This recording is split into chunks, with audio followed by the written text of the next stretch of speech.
live, I think. Hello, everyone, if you can hear me. This works accordingly. I hope so. I'm a minute early. If it's going, it looks like I am. There I am. Okay. We're live. Okay, there we go. Hello, everyone. It is Movie Crap Live, as it is today. The final show for a little bit before I go on a little hiatus. But yes, thank you all for being here. Thank you. Hello, Austin, Zane Power, Sunspot Mel, Disco Spider, Chase Williams, Della Butterfly, Cineram, Cornbread, Jordan Salaflo, Nathaniel Foga, Sleeptime 4Cat Productions, Classic Cameron, Major Mechazawa, Embla T, Discount, Viscount, Nettenbox 64, Nathaniel Foga, Twisted Razor, Purple Goop, Paleo Steno is here, Marley is here. There we go. Look at this. Sweet potato fries. Everybody is here tonight. Cool. I'm glad everyone came out for the big Zodberg. There we go. For the big final show for a little bit. Yes. All right. I guess I should. Toon J723 is here as well. Okay. Let's switch to. Hello. Look at this. Got the haircut. You didn't notice from the movie review vote video, if you didn't see that. But yes, it is the final. I shouldn't say final. It's weird to say, Ryan Walterson, Ace the Windrider. It's weird to say it's final because it's not really like final. I'm still going to do it at some point. But for a little bit, I'm not sure when do that. I saw your thing, Jordan Bouchard. And the final... the first Super Chat of the Night, Nattenbox 64, saw Green Knight. It was great. I want to see Green Knight. I don't know when I can watch it at home. I'm not really going to theaters right now, but cheers to you, Nattenbox 64. Bruce Parker's like, but where is Nero's Q? I don't know. I've always wondered when he's going to make a comeback. I'm a little surprised. He has not. I would have thought he would at this point, but he has not. But yeah, I got a haircut. Because it was getting a little too long, a little untenable, and and it's very hot. So hello, Nina Garcia. And so I did that. So if you watch, you can tell when certain videos were shot and when, like, the timeline basically based on my haircut. If that's a thing people care about, I don't know. I don't know. It's kind of an interest. Oh, Paleo's so old today. Congratulations. I don't know if I'm going to see that. I'm not sure. I know I was going to see Jungle Cruise. And I think next week I'm going to have my Jersey Girl review. Kind of want to get all the Kevin Smith stuff at least shot before the baby. So Clerks 2 would be one of them. And then same. Oh, Coral Tender is here. Hello. And then same with, Suicide Squad. Also, I want to see that. Other stuff. There's a bunch of stuff I want to film and stuff like that. But yeah, I think I saw some cool stuff. I finally saw Freaky. I finally saw, I finished 39 Steps. I saw Shiva Baby, which I need to do a review of. Everything like that. But yeah, I've been kind of I put out a video a day this week because I figured I would not really be able to do that to that extent soon, so I think that'll probably be the last week for a little bit. We got pretty much 6 videos in a row. I know people weren't as into No Sudden Move, but I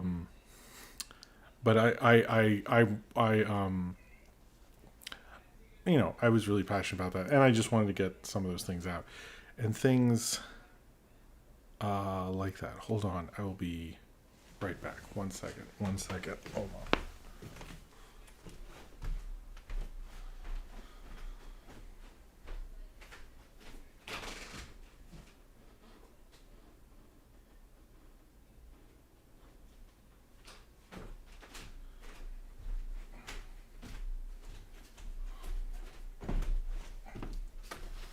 Okay. Oh, whoa. Hello. Been here for a whole lot of Saturdays from Twisted Razor.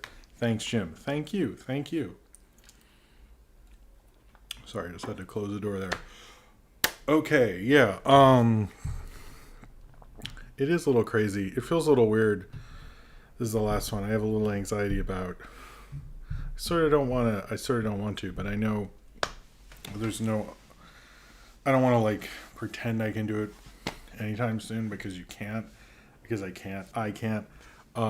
So but oh well. I've had a lot of fun doing this over the past 2 years, and I do want to do it again regularly. There might be some others in the next year, but I'm gonna miss you guys. I think this has been a lot of fun. I will say it's like one of the more fun things I've done in my YouTube career. So I just wanted to say that. Yeah, and I think as for content and stuff, the movie crap shorts will come out. Like there'll be the two Do the Evolution and Jellystone this week, and the two leftover. I have one from the the black actor who auditioned for Han Solo. I've wanted to make that a movie crap short, and that one, and then another Jim Simon one, and those will be the week after. And then I don't want them to pop up other than the Scooby Doo Christmas, which I've been holding for a year. But if you are a patron, you can watch now.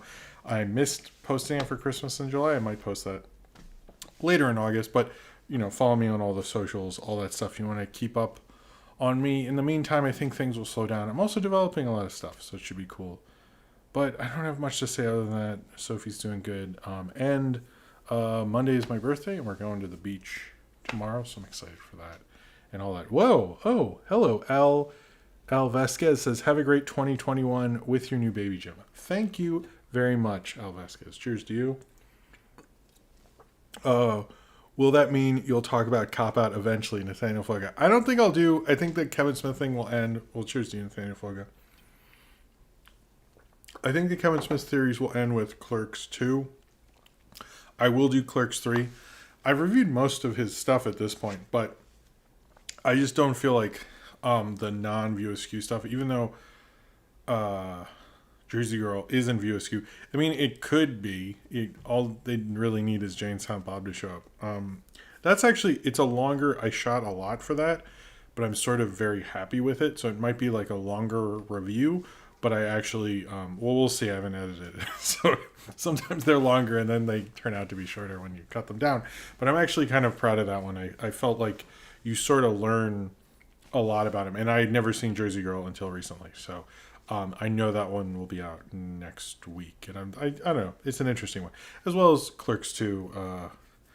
We'll see what I think about that one. I haven't watched it yet. And hopefully I'm going to watch Jaws this birthday, Christmas. Blah. All right. I'm not talking well because I'm going to miss this. Really am. So, let's just get into it. Thank you for all the birthday stuff. Thank you. Yeah. I'm not a big birthday person. That's the thing is like, I like my birthday and I will do kind of like watch a few movies that night, but I never really want to have a lot of people over. The only thing I've always wanted to do, and I'm not doing it this year, and I've been saying this for years, and I want to have like a bunch of my friends, both streaming friends and YouTube friends, and do like a live riff of Jaws 4. I've always wanted to do that. I think I mentioned to people years ago, and they're like, "Oh yeah, sure, why not?" And I've never done it, and I need to do that and organize it at some birthday, maybe when I eventually hit the big 40 or something like that. I've always wanted to do that. Get like Pizza Party, Saber, Paleo. I'm sorry, I'm ignoring you. Bunch of people. Maybe I can get like Dom Griffith, Dom Griffith, his He-Man review. I like Dom Griffith a lot, by the way. He's like my favorite YouTube person who's not myself or someone who I talk to on the regular. Anyway, Paleo Steno said, happy early birthday. Here's $5. Sorry I didn't have a Hallmark greeting card with a bad joke in it. That's much better than that. So thank you, Paleo. Cheers to you. I've not seen your himbo ranking. I'm assuming I'm not on it, but I haven't watched it yet. But yeah, if we ever do the Jaws 4 thing, I really like, if anyone's like, I would like to do that because I love Jaws 4. Maybe I'll watch Jaws 4. But this thing is like, when I watch it, I like end up going like, well, like it's like Jaws, Public Enemy from the 30s is another favorite of mine. That gets in there. Robin Hood with Errol Flynn. a Mystery Science Theater episode, usually EGA, Manos, stuff like that. Anyway, let's do the things. I feel like I'm gonna cry or something during this, so let's watch out for that. That'll be a fun stream for that, just because I'm like, oh man.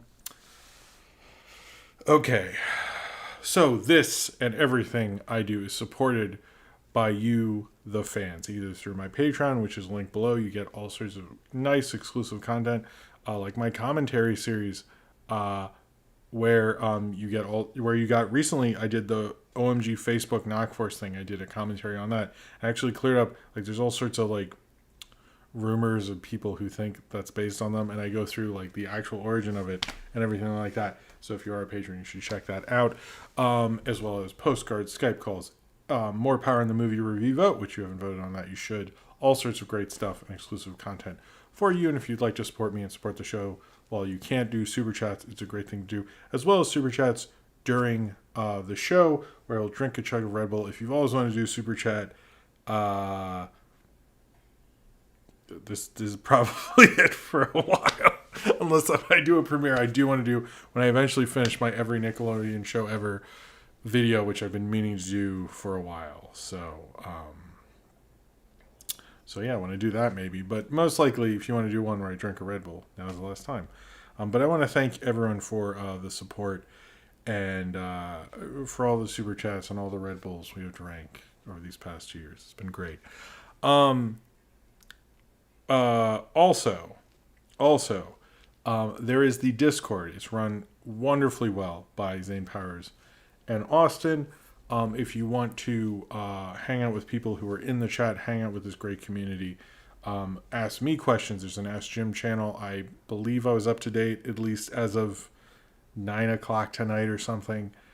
You can answer questions there, or you can ask me questions. I answer every single one. There's suggestions. You give me suggestions, all sorts of stuff like that. There's general, where I say all sorts of cool stuff, where we say all sorts of... That is not a real call. Who is that? I don't know who that is. All sorts of stuff like that. All sorts of crazy things. So it is... Yeah, it's a great community. If you like the chat here, or if you watch before and you've always wanted to be a part of the chat, then you can here on Movie Crap Live, as well as novelty cards. And if I ever get new novelty playing cards, then I will post them. But these Godzilla cards have been lasting for a very long time. Someone in Chicago is calling a lot. Not sure. I think I might know who that is. So I'll let me see. Hold on. Hello? Jim, this is Cineram calling. Oh, hi Cineram. How's it going? You know I wouldn't be calling you in the middle of your show if it wasn't important, right? Oh, what's up? I have been asked by a couple of friends of yours named Austin, Ryan, and Zane Okay. to convey a message. Okay. You have a couple of things waiting for you to look at. One of them is a Google Drive folder. Oh, I do. And that folder is fan art, videos, and other messages to you from your viewers. Oh, I didn't know this. The other item is a spot fund. It is a gift from all your fans. Oh. A little bit of money. Oh. And just another way for all of us to say thank you for all your content and all the live streams. Oh, wow. It's such fun watching and listening and participating. And if you check your Patreon, Austin has sent you a message with those links. Oh, wow. Really? Absolutely. Oh, wow.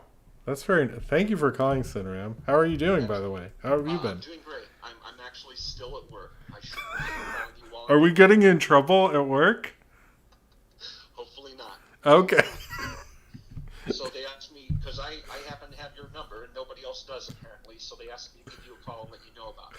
Okay, cool. Now I'm So if you check your Patreon, you should see wow. those links. Austin has sent them to you. Oh, wow. This is very nice. Right. Oh, wow. I gotta go. Okay. Well, thank you. We'll continue to chat, though, with everybody. Okay, well, thank you very much, man. Thank you. Absolutely. Have a great show, Jim. Okay, thank you. You have a good night. Thank you so much.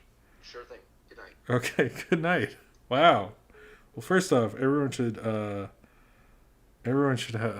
wow. Oh my God, is that? I'm confused what a spot fund is, but that's very nice of everyone. Oh my goodness, you guys have like surprised me quite a bit. Oh, and we have super chats. Oh my God, you guys are like over. Okay, okay, wow.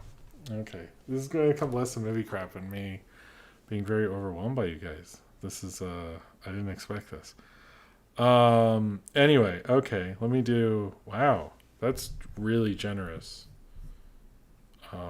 Wow, thank you so much. Oh my goodness. Okay. Okay, wow, that's and there's a drive here. Okay, I should go through it not on stream. Is it? It's like just sending me. Well, it's just sending me the spot fund, but I will go through. Okay, let me do these chats. Hold on. Jacob says, "Hi Jim, thanks for the great channel. It's really helped with my oh my goodness, and helped my depression and anxiety during the pandemic. Thanks for everything. Okay, I'm glad to help with that. I'm really glad to help with that. So, thank you, Jake. Or I hope you're doing better, and thank you for the super chat, Jacob. Cheers to you." Jaxblade. Oh man, Jaxblade's here. Okay, Jaxblade says, "Brother, love you, Jim." Thank you, Jaxblade. Thank you so much, man. I'm glad you're here. That is awesome. Thank you, sir. Cheers to you. Jaxblade is a very good dude. And by the way, I'm going to say this right now. The reason I've watched Rise of TMNT is because of him, because he made a good point, and that show's amazing. So thank you, Jax, for that, and thank you for getting to watch it. Austin says, "Thank you, Cineram, but this has been a secret plan between me, Zane, and Ryan to show thank you, Spot Funds. It's the donation website to raise money for you." Wow. Wow. I thank you guys very much. Thank you. Wow. Okay. Cheers to you, Austin. Oh my God. I'm a little overwhelmed right now, but TuneJ723, "I will now strike your mind with a subliminal message, if but der kern."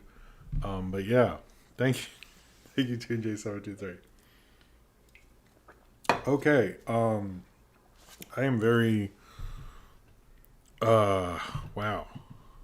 This is not what I expected, so okay, wow. Thank you. Thank you. I'm like, did not expect this at all. So thank you, Austin.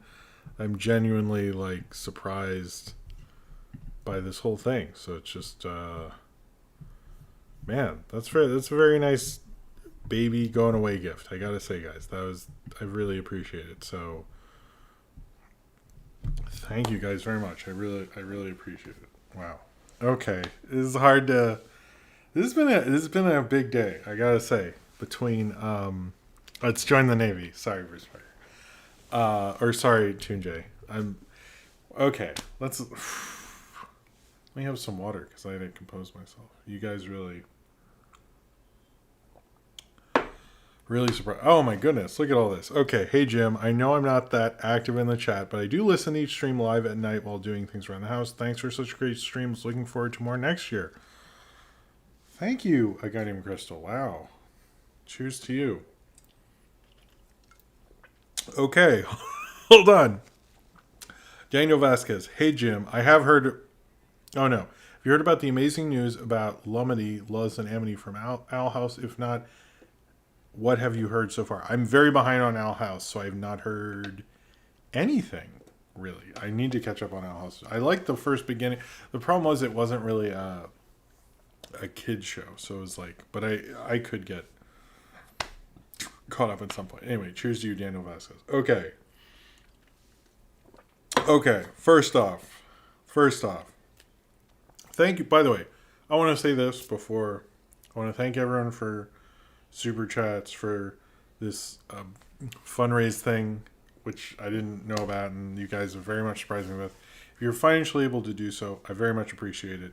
If not, just liking, or if you're just listening and like Jacob before, it just like helps give you a little break in life. Just thanks for being here, and thanks for enjoying it. Let's just say that, because I don't want anyone to feel obligated, but I do very much appreciate it if you're able to do so. Anyway,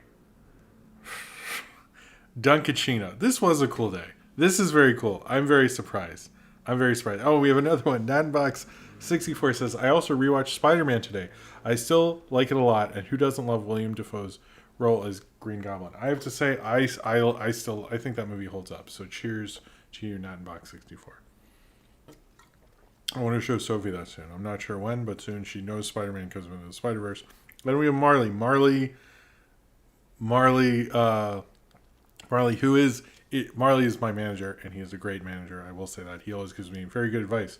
And he says, Jim, I love working with you, and the show really shows your strength as a creator. Can't wait to see what you do next. Cheers to you, Marley. Thank you so much for that, man. Thank you. You're great. Check out Marley on TikTok. Marley, if you would like to post a link in the chat. Not that you need my permission, but, you should. Anyway, all right. Dunkaccino. Wow, you guys are making me feel good. Today I was like, man, I gotta do work, I gotta do this. I was like, oh, it's another day, and I gotta stop doing the show. And I was like bummed, and I was like, all right, okay. Dunkaccino did its final post. I was unaware since the video I made, whatever, you were all here, of Dunkaccino, and it was a movie crap short where I basically explained all the references. Because what I thought with Dunkaccino is everyone was just recreating it. I'll do my thing and I'll explain Dunkaccino explained. And I did not submit because I'm a big stupid idiot, and I felt like I messed with Salty a little too much on Twitter, so I won't push it too much or nothing, And then I'm in the beginning of the video a couple times, actually. I was a little shocked by that for the last Daily Dunkaccino thing, and I was really shocked. I was like, it made me feel very cool. I was like, whoa, I have cool friends, and Salty, I think Nintendo was involved.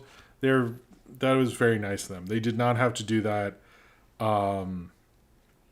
Non-mods can't post links. Okay. But you should, at some point, if you follow Marley on Twitter or something, you should see his TikTok. But it was really cool being a part of that. I like the Dunkaccino thing. Dunkaccino is a great meme, and it's that part of Jack and Jill is classic. Like fucking classic. Just an amazing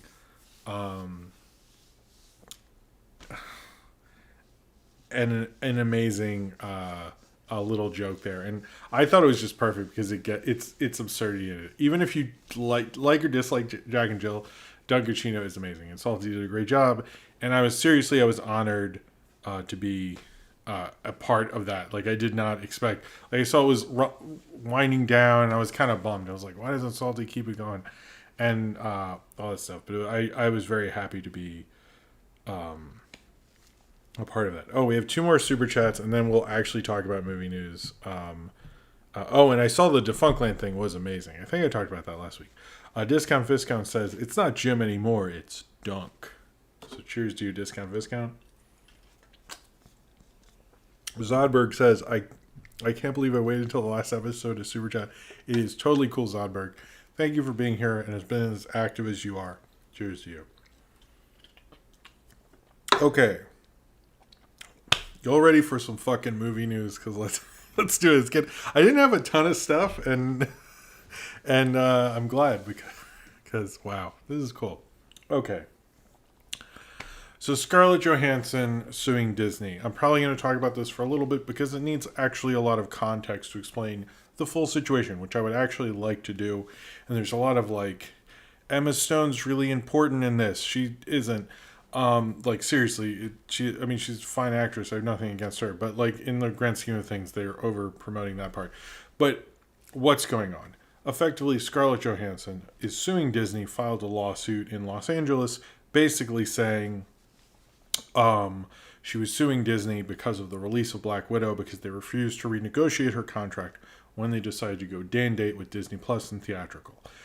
Because she has certain financial incentives, those both being bonuses, like if your movie makes $1 billion, the studio sometimes gives you $1 million or gives you 5 million. Like they give you a bonus, as well as, you know, you get a percentage, as well as percentages of DVD, of other percentages that were then cut off because of the Disney Plus thing. She didn't get those, obviously, and because the box office is weaker, she's definitely not getting those financial bonuses that you have to hit certain dollar amounts to do. Hold on, Catbot158 said, "Hi Jim, good luck with baby number 2. If you do a stream again after this, make sure it's a 5-hour compilation of baby pics." I like that. Cheers to you, Catbot158. Oh, I have a baby thing. I'll get to that. Anyway, we'll get to that in a little bit. That there's another baby thing, but so what happened is how did we get here, basically? So if you didn't know what I was saying about how if you're in a big movie like an Avatar, like an Avengers, you get bonuses. Scarlett Johansson's been doing big movies for almost 10 years now. I know she's been doing movies, but like big billion-dollar movies is a separate part of negotiations. You have other lawyers, things of that nature. She's had those lawyers and managers for close to 10 years at this point.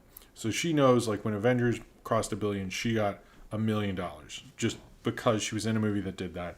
And when it reached another thing and past a certain amount, you keep getting bonuses. And it does add up. And I'm sure she was looking at this as my final thing and so forth. So when your movie goes to streaming, like for Netflix, and I really just want to explain this because there's a lot of miscommunication, and I just want to clear it up because I feel like people jump to conclusions and say like they won't be able to make Loki season 2 if they sue. Like Scarlett's not getting. Disney's a $200 billion company. Like they're fine. Loki season 2 is happening regardless of Scarlett Johansson or whoever else sues them. But basically, if your movie is if you sign up for a movie, you're a movie star, and you get financial incentives. Normally, like Ryan Reynolds, for example, you basically get paid out. So Ryan Reynolds, I think, got $30 million or something to be in Six Underground, or he got $30 million to be in Red Notice, which is going to be huge because he is used to getting financial incentives. Because if he's in a big movie like that, it will make X amount of dollars because that's a precedent, and I think we'd agree those movies do well. So he does that. So Netflix does that because they don't go to theaters. So when you had HBO, what HBO Max then did is when they were like, it's all going to streaming, Patty Jenkins and Gal Gadot, who were the first up, said, you have to pay us out if this movie had made $1 billion. Basically meaning they got the percentage of what that $1 billion would be based on their deals. They got their financial bonuses. They got paid out up to that. Then when they did other things, they also paid out Will Smith, actually. It was actually interesting if you read back, they said they paid out everyone, and every article specifically mentions Will Smith, which shows you should never fuck with a star who's been a star for a while because they already have good audience. They have good managers. Like that's the thing I don't understand about this is if you've been a star for a while, it was like her first hit movie. They could have fucked her over and no one would have noticed, but it's kind of stupid. So then HBO Max set this precedent. If a streaming service wasn't going to go straight to streaming, or if a movie wasn't going to go was supposed to go theatrical and now isn't, you have to pay them out. Or according to this HBO Max precedent, which Emily Blunt and John Krasinski used when A Quiet Place 2 went to Paramount Plus after 45 days, they say, well, now we're not getting our financial incentives. Now we're not getting our bonuses. We deserve those because we did this movie. We delivered you the movie. It's not our fault because of COVID. And Paramount Plus, to our understanding, I actually couldn't find an answer, did pay them. So they would cooperate and still be with the studio because you keep talent happy. That's a big thing in Hollywood. So apparently Scarlett Johansson, and this is a part that's actually interesting, she, since 2019, not because of COVID, because to my understanding, these emails go before COVID had started, actually. But she, because she started it. No, because sorry, I don't know why I said. Because she had emailed them, apparently, according to this lawsuit, she had emailed them in when Disney Plus started, like, you are not going to just throw this on Disney Plus, are you? And they're like, nah, we're not going to do that. It's cool. And so then when they said apparently they kept asking to renegotiate. Now, the whole time I've been reporting about Black Widow being moved and stuff, I've been saying she definitely has a deal for percentages. She definitely has a strong deal. And if they do not want to fuck with that. So, funny story, they did fuck with that. And it is going to definitely cost them because she had asked to renegotiate. They basically didn't do anything. She was worried about this for a while. They did nothing to calm her down. And there's been a precedent set up by the person who's starring in the movie that Disney just put out this weekend, which is Emily Blunt. Emily Blunt and John Krasinski, like, look, I know HBO Max did, but as soon as she fucked around with Paramount Plus, that means when they did that, every streaming service has to do this now. There's no way around it. There's a pre-existing deal. They have to pay them out. So when people are saying when people are saying two names came up, they said Emma Stone is weighing out her legal options, which she does not have the same team. I'm sorry. She's not in big movies like that. So maybe she has a manager because she's been a star for a while. She'd do that, but she doesn't have precedent. Emily Blunt has precedent. She is a big movie star. People go see her movies. Her movies make $100 million. Emma Stone, she's a great actress, but in terms of box office, it's like La La Land and like Superbad. Like the rest don't make $100 million. So I'm sure the studio's like, here's $2 million, please go away. Like it's not. I'm not trying to be a jerk, but it's just like she's not on that level box office wise. It's very obvious. Just look at her name under Box Office Mojo. It's very clear. So what is going to happen? We don't know. This is a major fuck up by Disney. And the fact that they didn't do this for her means they definitely didn't do it with Emily Blunt and The Rock, which is like, holy shit, you guys are screwed. If I was them, I would have done it with Shang-Chi, because who in that cast, like, you could have gotten away with it there. Like, why? What? I'm a little surprised because they're usually better at paying out talent. And the fact that they're just like, I was just like, Scarlett Johansson basically found a weakness and is taking them down for it. And she's smart too, because she knows that they will probably settle. Now, we saw what happened with the Walking Dead thing where Frank Darabont got that huge payout. They could drag this out in court, and she will, and she might get paid out. But we'll see. Like, the business is changing constantly. But Disney might have problems attracting talent if they don't settle this. Because if you're talent, right, and you have an option, let's say, because right now there's tons of movies, about superhero movies that compete for the same people, whether it be writers, directors, stars. We saw this with Blade versus Black Superman, basically. They were looking for the same directors, and then Blade went to some random person and made it super confusing, and that was odd. But, I mean, I'm sure he's a fine director. It was just the choice was a little random. But let's say you have two scripts, and you know Warner Brothers is going to pay you $30 million right now. I mean, you know, after you finish the movie. And Disney will give you 20, and maybe the incentives will work out and you'll be fine. And you're like, I'm going to go over here because that's 30. And I know I'm getting 30. And if something goes wrong, I'm fine. And if I go over here with Disney, I might not even get 20. I might get 10. And I'm over these weird incentives that you have set up. Maybe I would. So anyway, it's a whole thing that Scarlett Johansson has used this precedent to fuck them over, and in a way they should have renegotiated. She had asked. This shouldn't have come out of nowhere. It sounds like they've asked several times, and they messed up. And I don't think there's much they can do, and this could be a worse situation. And as this pandemic and the Delta variant, it's sort of getting worse again in a lot of areas. I'm curious what their plan is, because they have to come up with something for Shang-Chi. They have to come up with something for the Eternals. The fact that we have not gotten a Spider-Man trailer is so telling. Like that should be like the telling of this whole thing. And that's how I'm going to go into now. The other big movie thing is Clifford was completely pulled from the schedule. Now, Clifford, the Big Red Dog, is not a movie I was excited about. I'm still curious why that girl brought trash to school. If anyone can answer me that, and now I will never know, it's been pulled from the schedule.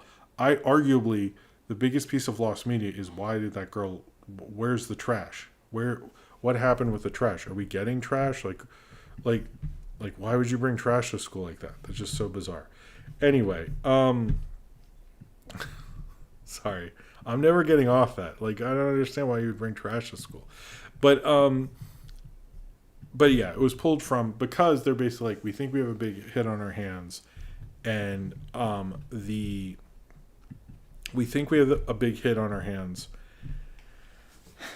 and they can't go to theaters, and kids can't come to theaters because kids under 12 cannot be vaccinated right now. That is something that has not changed. I'm a little surprised people don't talk about it more, but they cannot be. And because of that, I believe it's Paramount has pulled it from the schedule. I'm surprised we're not seeing this. I wouldn't be surprised if we saw Hotel Transylvania 4, which I know my daughter really wants to see. And unless they release that a vaccine's coming, which a lot of people were hoping about December, but it doesn't sound like we're going to get a vaccine for them.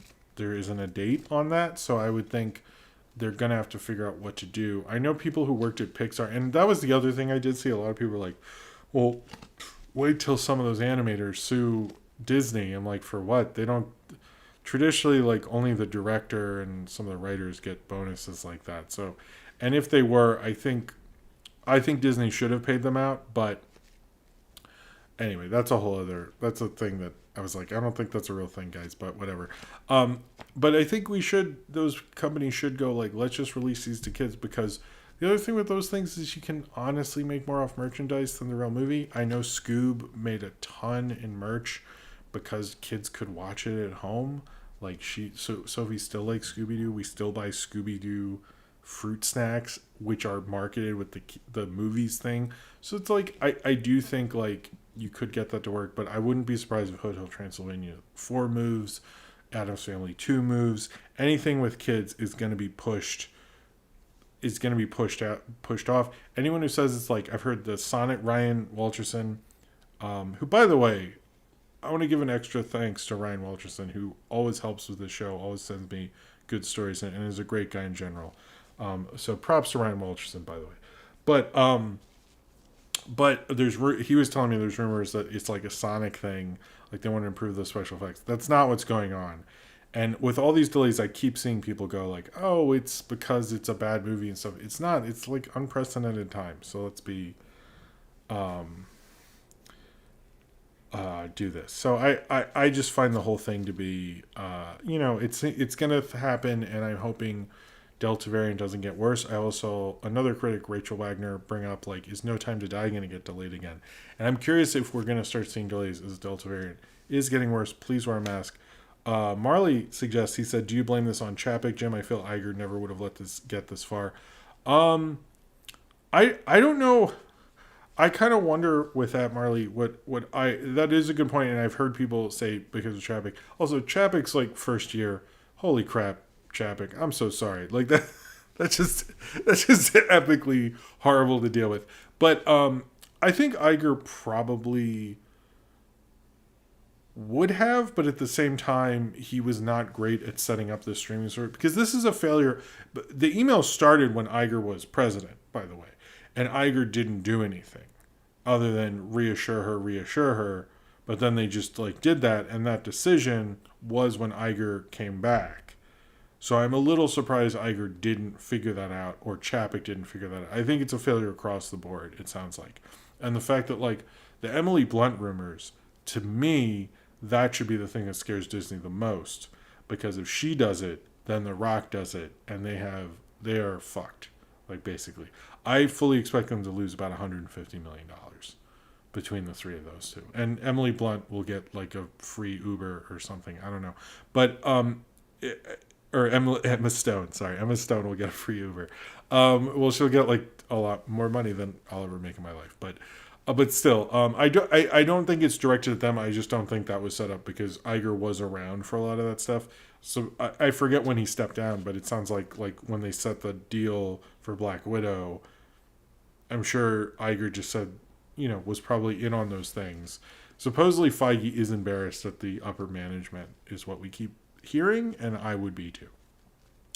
All right, so Ghostbusters Afterlife. I guess this is the other big movie news thing.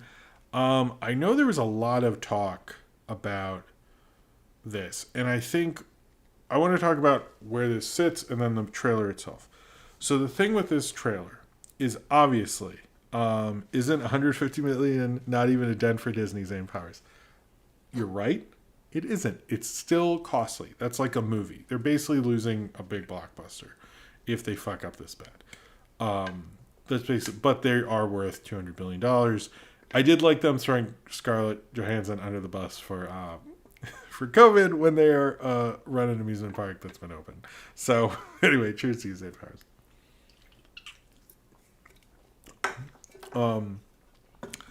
Okay, so Ghostbusters Afterlife.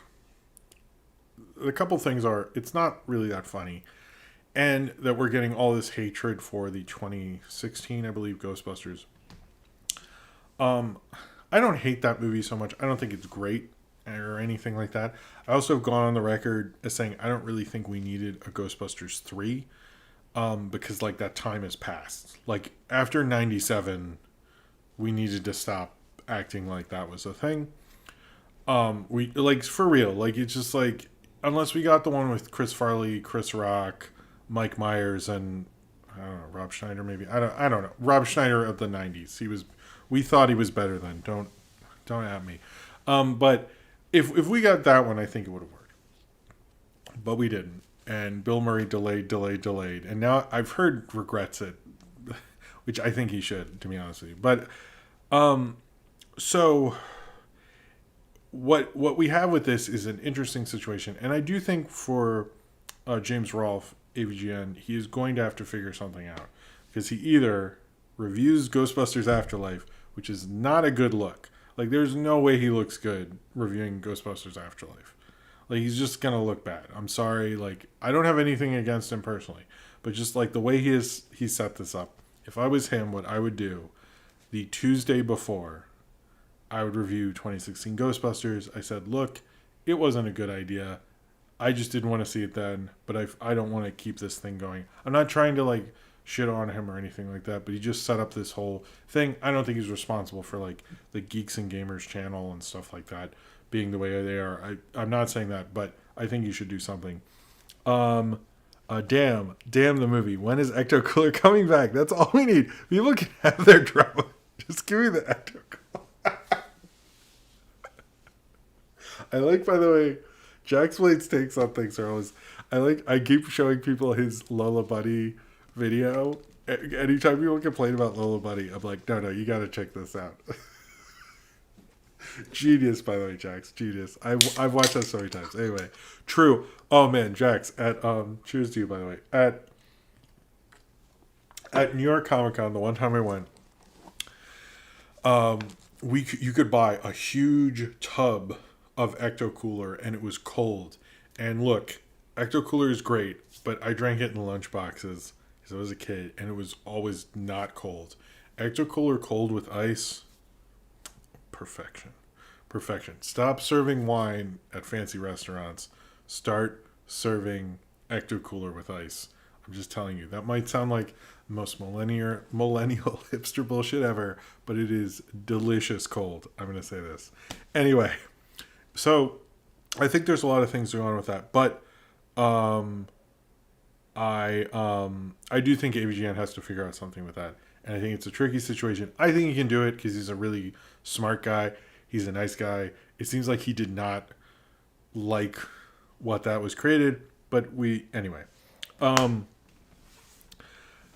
I have no problem with him, but that to me, I was people saying like, wait, what is he gonna do? Like, it seemed like that trailer really hit people. I'm not trying to create drama. I'm just saying that's something he has to deal with. Everyone else has said that's going to be interesting, and for a lot of people who shit on that. And I noticed like people's reviews of the trailer, they'd spend it mostly shitting on the 2016 movie, which was bizarre. So this movie is interesting because it is basically doing Ghostbusters. Sorry, it's basically doing Ghostbusters. Duh. It's basically doing Force Awakens. The difference between Force Awakens and this is Force Awakens was not directed by George Lucas's son. It was directed by J.J. Abrams, who is, somebody else's son, I guess. But I was looking for a joke. That didn't work. I'm sorry. But this is done by Jason Reitman, who is Ivan Reitman's son. And so the idea of him passing the torch and someone who didn't want to be involved in big blockbusters like his dad, then passing the torch and making his own dad's movie adds a whole extra level to this film, actually. And I think you can feel that in it. And it is interesting that a lot of people hate on this movie. There's a very big female presence in this film. I think it's him mixing his style with his dad's. I think that's what's going to be interesting about this film. I know people saying, oh, it looks like Super 8.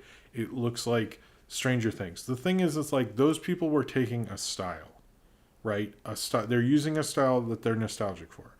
There's a difference between being nostalgic for a movie that you like, that's a big part of your childhood, and one that your father made, that you were a part of. He was in Ghostbusters too. He said, I thought my dad said that was faked, or that was hooey or something. He's in Ghostbusters. He was on set of the two Ghostbusters that everyone seems to like, or like the one and that other one. But what I'm saying is, okay, there's a bunch of super chats I need to get to. But what I'm saying is, I think there's an extra level to this that people aren't really appreciating, and they're saying, oh, it's not funny, it's not this, all this stuff. I kind of, as it's gone on, I was thinking about like the monumental idea of what if you did have a son from that generation, from the Spielberg generation, because Spielberg's kids, one of them's sort of a director, but they don't make blockbusters. I don't know what Max Spielberg does. And he has a ton of other kids, but they don't make movies like that. Like Lucas's kids don't do that. Like he is the kid, he is the one of the sons of the movie brat generation of Ivan Reitman. He is the son doing this. That adds a whole extra level to this, and I'm actually very excited for that. I think that's going to be fucking interesting. And Jason Reitman, I think can be a good director. He hasn't had a good few years, and I know he was basically told by Sony, look, this is it. We're not going to work with you unless you do it. He basically was kind of in this position that does happen with major stars and major people, where they're basically like, you take this big role or we all quit. And that doesn't happen a lot. It happened to like Josh Hartnett with Superman, for example. His agent and manager quit. His whole team quit because they're like, look, man, where is this going then? Because like that was our payday. Like you don't want to be a star. Like what's going on? And to my understanding and everything I've read rumors, he was basically put in a position where they're like, you do this or it's really gonna be over at this point.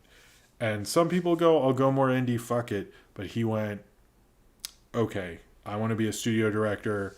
This is what I got to do. So it's I'm curious about that but I thought it looked cool. I like the reminiscence of it. I think Paul Rudd's a good pick for that, for being the guy who remembers it, and I'm excited for it. But I think it is historically it's in a weird place. But I think remember the Jason Reitman part of it. Anytime you hear about this, think of the Jason Reitman thing, because I think that's what makes this movie and trailer interesting. But let's get to Super Chats. Daniel Vasquez says, thoughts on Ghostbusters Afterlife being released on November 11th, a week after Eternals and a week before Top Gun Maverick. I think it'll most likely, if things get worse, it'll get moved. I think it'll probably do well, because not everyone who wants to see Eternals has enough time, and Top Gun will just take the IMAX. But if things are better and it's a big Thanksgiving, it could be a really big movie holiday season. Cheers to you, Daniel Vasquez. What did you say about James Ralph's? What did you say about James Ralph's mama? I have nothing against. Never met his mama. I'm sure she's a nice lady. Cheers to you, St. Powers. I like St. Powers' question. And we have Dax Dernherder says, thank you for your constant content throughout the years. Thank you. Cheers to you, Dax. By the way, I will have a new video out on Tuesday. Well, it's just the Jellystone thing. But anyway, I just wanted to say, like, there are reasons this movie could be a little more interesting than we give it credit for. And I noticed there's, like, all this coming. And I'm like, it did occur to me today, because I was a little more negative, that it's pretty momentous. That's interesting. That's an interesting idea. And he's an interesting filmmaker. And I think he could be kind of cool. Anyway. All right. So there's a trailer for Lamb, which looks... I'm not talking about Chris Chan. I'm just... No. Cartoon crush. Saber Sparks wants to know my first cartoon crush. Wow. I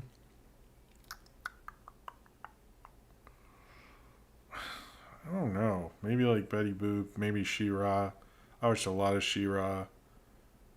Wait, Paleo, why did you just say you just outed Saber's mom as a cartoon?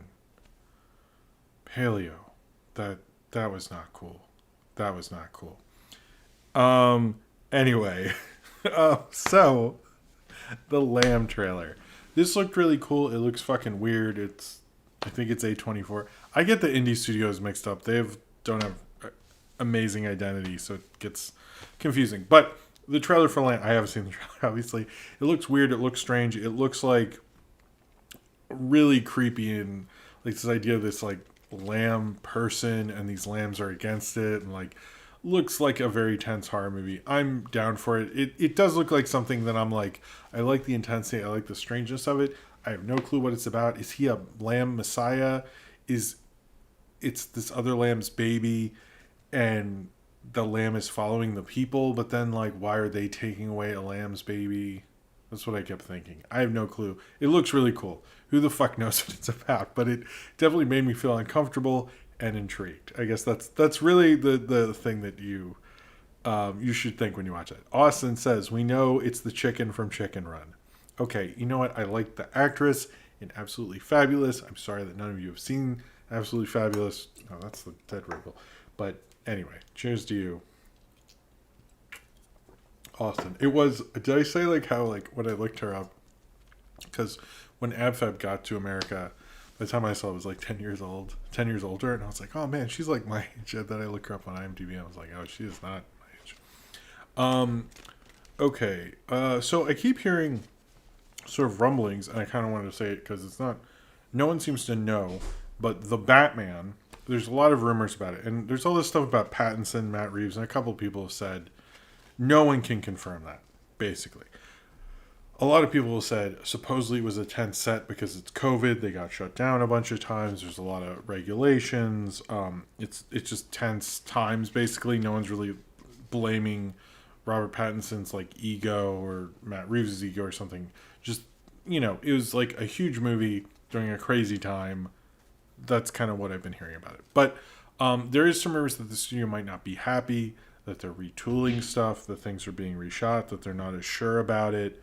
And that because it has been really quiet, because this film's supposed to come out in March, and a lot of people are starting to wonder, like, although there's been talk of where the Spider-Man trailer is, DC is usually a little more forthcoming, and wouldn't you want a Batman trailer before Suicide Squad or something? And supposedly that's not there, so I'm really curious what's going on, and if there isn't one soon, it seems like a lot of movie press people have been like, it's a little too quiet. Like, it's just like a lot of the people who know better have suggested there's something going on. I don't know. And it seems like they don't either. They're all kind of just speculating, but they're saying like when they've made calls, there's no updates and things like that. So I think, that's interesting. I'm not sure what that means. It's kind of like a thread of info, whether it's just like they're too busy to answer, but we'll see. Adela Brotherfly says, I want to say thank you for Movie Crowd. Been part of my Saturday routine. Gonna miss the live streams, but we'll wait for it to return. Thank you, Medela Butterfly. And I'm glad that it was a good part of your Saturday routine. Cheers to you.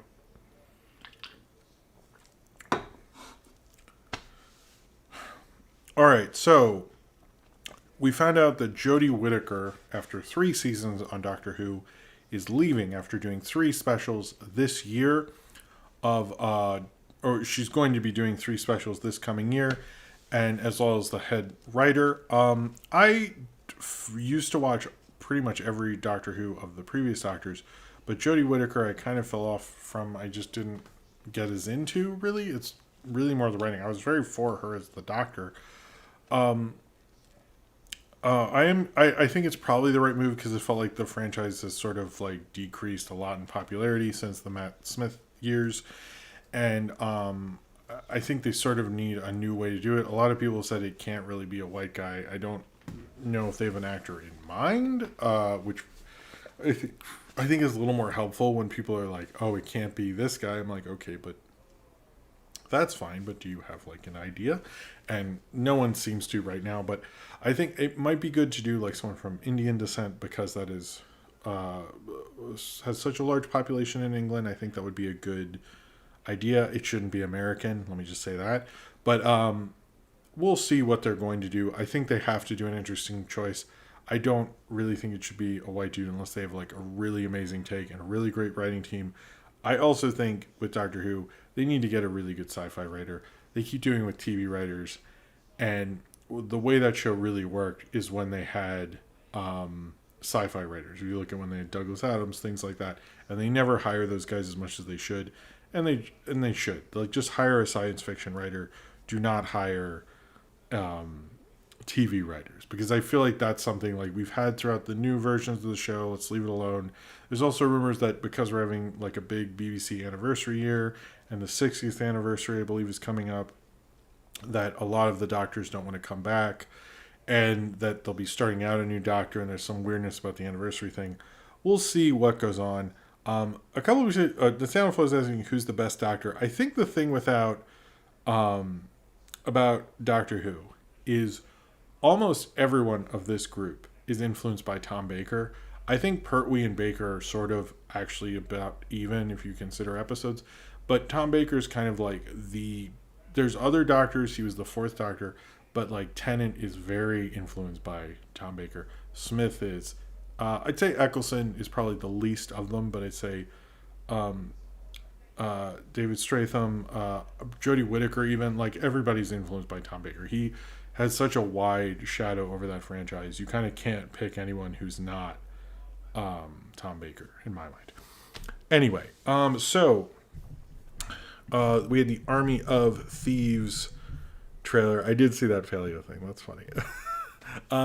The Army of Thieves trailer, which is a trailer for the movie that is the, I guess, prequel to Army of the Dead, with the safe cracker from that in his own safe kind of adventure, which is really cool, actually. I thought that was, it actually looked like a lot of fun. I was kind of like, when I heard the concept, I was like, eh. When I watched the trailer, I was like, I don't know, I'd watch that movie, though. So maybe this franchise like will actually work. It'd be funny if Zack Snyder can make his own Snyderverse at Netflix, but not actually at Warner Brothers, because they messed it up so much. So I'm curious about that. It has the girl who was in Game of Thrones and is in the Fast and Furious films, and it looked like a lot of fun, them cracking safes and stuff. Space Jam has actually credited the artists. They have updated the credits, which they can do, obviously, and they've credited a lot of the artists who were not credited before. I do not see any artists who said who weren't credited seem to be in there. I'm curious why it took them so long, but at least they admitted their fault and actually did it. I give them credit for that, but let's not do this again. We always, when there's an animated movie that's not a Disney film, it feels like there's always some, like, they weren't paid well, their hours were too long, they're not credited correctly. Just fucking do the work, guys. Like, come on. Like, why are we going through this? This is not, like, their fault. It's your fault for not doing your shit right. Can we please do our shit right when it comes to crediting animators? I don't understand what the big deal is. Seems to be a pretty easy thing, or just I'm glad they admitted their fault and corrected it. Green Eggs and Ham's new season comes back on November 5th, so that's pretty cool. We found out from an Instagram post, actually, and the trailer for Mad God, which is from Phil Tippett, who did special effects from Star Wars, as well as RoboCop, as well as Jurassic Park, and he's currently doing special effects for The Mandalorian, and it's this cool stop-motion film. It is playing at a couple film festivals. I do not know when it's coming, giving a good release. I would definitely recommend that trailer. It looks like the most interesting adult animated film to come out in a long time, and he's an animation special effects god, and he should be treated as such. So, yeah, Zane Powers, counter-argument, adversity builds character. Do you work for Warner Brothers, Zane Powers? Anyway, cheers to you. So, in what I am calling, if Will was here or is watching later, this is for Will specifically, the Dan Trachtenberg corner, I guess, taking on two major franchises for some reason. The new Predator film, which is going to actually take place in the past. We think it's going to take place in the early 20th century. We believe, from our loose understanding, it'll be titled Skull. I've heard it might have a better title, and that's just a working title, whatever. But it is supposed to have a female lead. We're not sure 100% who it is, but we know it takes place like a long time ago, and it's going to be like this cool Predator prequel thing in very early Earth. That sounds really cool. And Dan Tractenberg, who did 10 Cloverfield Lane, which is a film I quite like, is directing it. So it's apparently already in production. There's a lot of secrets about it. We're not sure what it is, but that actually sounds like a cool, different kind of take. It doesn't sound like, guys shooting Predator with machine guns thing, because I don't think we need that. As well as Dan Trachtenberg, the other big announcement is he's going to be directing, or is attached to, a Waterworld TV show. This is real. That's going to be on Peacock. Is going to take place 20 years after the original Waterworld and follow the characters from Waterworld. Waterworld to me is just the Mad Max on water thing. A lot of people tried to do like post-apocalyptic Mad Max things. In fact, Kevin Costner tried again with The Postman, which I know is based on a book, but it's, we all know what they're doing there. But I'm a little interested because I know Waterworld, despite being, I don't know if it has the same notorious bomb thing as it used to for you guys who are watching, who I know are younger than me. When in the 90s it was considered like a ridiculously huge bomb, and I don't know if it has holds the same water as a big bomb as it used to. So I don't know. I think you might be able to reboot it correctly. It might work. To me, this is like an animated show because it's such a cult thing, and Waterworld was so difficult to shoot. Even Spielberg at the time was like, it sounds like you should just do it with computers or not do it. It's such a bad idea. But I don't know what The Postman was about, but I know Tom Petty's in it. But it'll be interesting to see what happens with this. But congrats to Dan Trachtenberg on booking a lot of work or getting announced. So I'm going to admit I don't or never really watched Arther. It was a show that kind of came out when I was older. I was aware of the books a little bit, but it is apparently officially ending on PBS, although PBS runs things forever. I'm sure they'll run that forever. But we found out that Arther is ending Cineram. You haven't seen The Postman, have you? I have not seen The Postman, Cineram. I have not. I really haven't. Here's Cineram. I've seen the scene with Tom Petty, though. I can tell you that. But RIP 2. Arther, I understand, has a big legacy, and I know it holds a special place in one of your hearts, and that was confirmed by one of the head writers there. So Bob Odenkirk, we found out how it collapsed on set this past week, and because of heart troubles, we didn't hear anything, which didn't look good, but apparently he is stable. It is a heart-related thing. I don't think they wanted to really get into what it was, but he's apparently doing better. But the outpouring of support for him was rather nice. It was kind of a nice thing we could all get together. Like, we like Bob Odenkirk and he's doing well, yay! And that was kind of nice. As Empire says, should Tom Petty have been the Postman? I'm not going to disagree with that. So cheers to you, Empires. But it was nice having everybody be like, yay, Tom Petty. Or, yay, Bob Odenkirk. He's doing well. We've heard from his brother. We've heard from David Cross. But it seems like everyone was really worried that something would happen to Bob Odenkirk. But it seems to be fine. So, the King Richard trailer. This is the trailer about the father of the Williams sisters. And it looked really cool, actually. I actually sort of liked it. It sort of reminds me of Will Smith playing like, a dad in hard times trying to make his daughters into something or his kids into something, make a better path. Sort of remind me a bit of Pursuit of Happiness in terms of his performance. Well,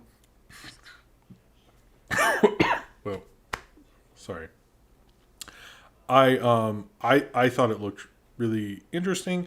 It almost felt more like an acting showcase than a directing thing, and I think that's kind of a problem I've had with Will Smith for a while. Is like, he's a great actor, he's a great movie star, but he will not do what like DiCaprio and other major actors do and let be a star for a major director. When Will Smith's on the set, Will Smith is the biggest name in the movie, and I think that's sort of a problem, and a problem he doesn't seem to want to deal with in any way. It seems like he's never gonna, be in a Spielberg movie or like be in a Tarantino movie or be in anything like that. So I've sort of accepted that's how he is, and under the guise of what he is, I would say King Richard looks good. Oh, we have the Westonator says, "Hey, I haven't been here for a few weeks because I've been working nights at Disney World in their college program. Oh wow, just wanted to say it's good to catch a live movie crap again, and congrats on the baby." Thank you, Westonator. Did not expect you. Thank you very much, and congrats on your the college program at Disney World. I hope. Sorry, I hope that hasn't been too rough or too taxing or anything like that. And I hope you're doing well. And thank you very much. That's awesome. Cheers to you. Okay. Next up, Netflix has said they really want the next Christopher Nolan movie. There's a lot of problems with that. One, Chris Nolan didn't say that. Second, traditionally with Chris Nolan movies and how it works, usually when his are being announced, he writes one, and then he starts figuring out how they're going to release it and who he's going to do it with, which usually was Warner Brothers.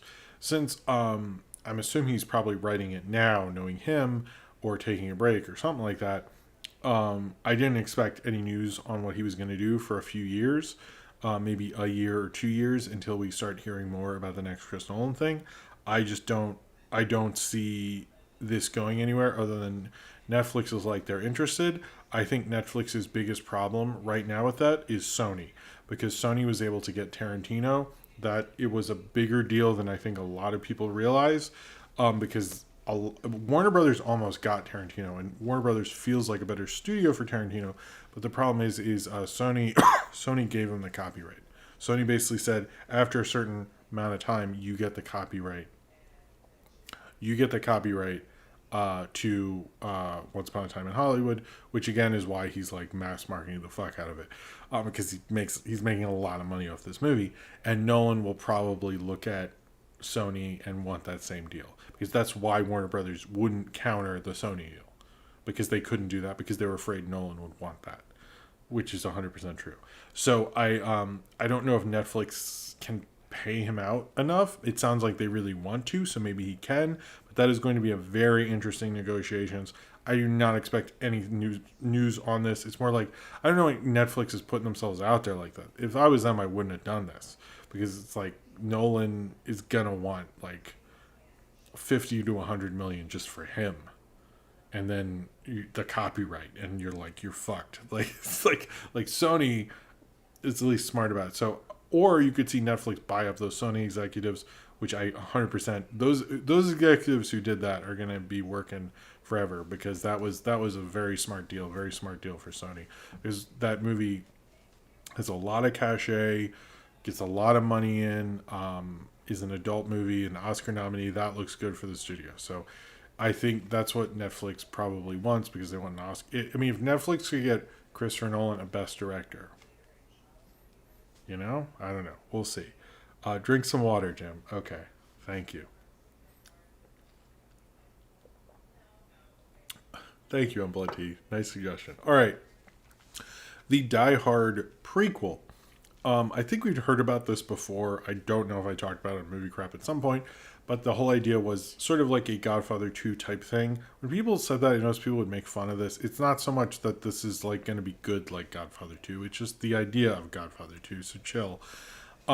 Basically, the idea would be there'd be two plot lines. One would be young John McClane and how he got his badge and got his reputation in the 70s, as well as a plot line of Bruce Willis as John McCain, running around and like punching Kevin Smith in the face and doing other things that reflect on the other thing in the 70s.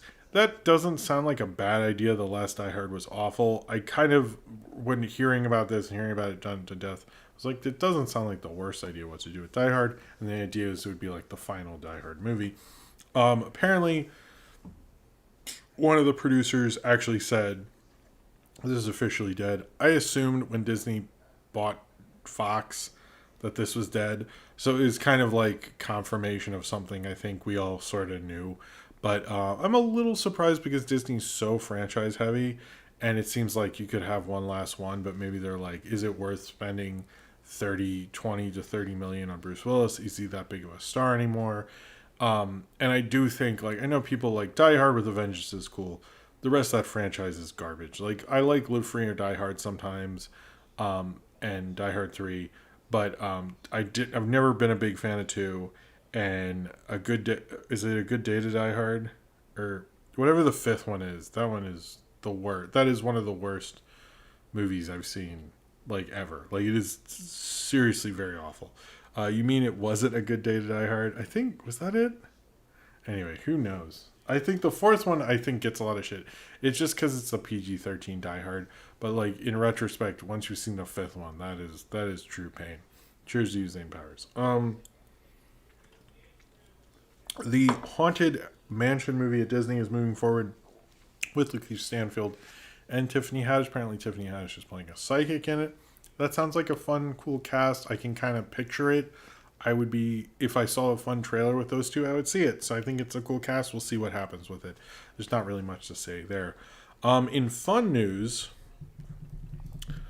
Trey Parker and Matt Stone have bought Casa Bonita. It's a restaurant in Colorado. Apparently, it has been having hard times. Was having especially hard times during COVID. And Trey Parker and Matt Stone have decided to buy it, and they want to do all cool stuff with food and stuff like that. I actually think this is really cool because they're helping out a local establishment.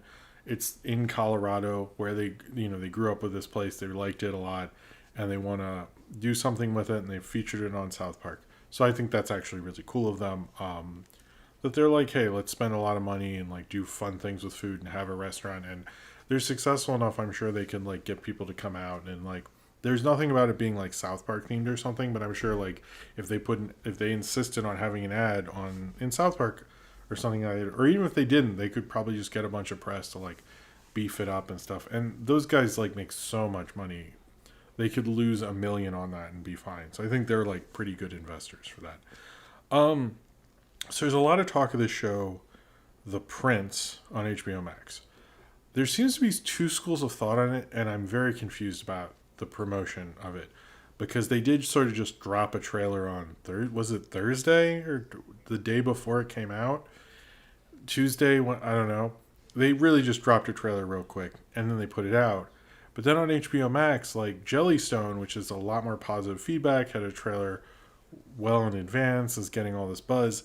That had a trailer out way before, whereas The Prince, but they push it. It's always like higher up on the list on HBO Max, which I don't fully understand why they did that. But yeah, so it's weird. And then I know they don't like that they made a show basically about a child, like parodying a child, which is creepy. I don't want really. I don't want anything really to do with that thing. And to me, it was like I'm either watching Jellystone or I'm watching the shitty show. So I chose Jellystone. So whatever. But it stinks because I really like HBO Max for the most part, and that's the one I've been watching most recently. And I kind of just was disappointed that they did that. All right, let's do a kind of a trailers and stuff because I want to take a break soon. Okay, so this is trailers and stuff. Hawkeye is coming out on November 24th. It's right around Thanksgiving. It's going to dominate the holiday season like a Mandalorian or something like that. I'm assuming this is a strong show because that's a time when a lot of people sign up for Disney Plus and presumably drop it in January when, the grandkids aren't in town or something like that.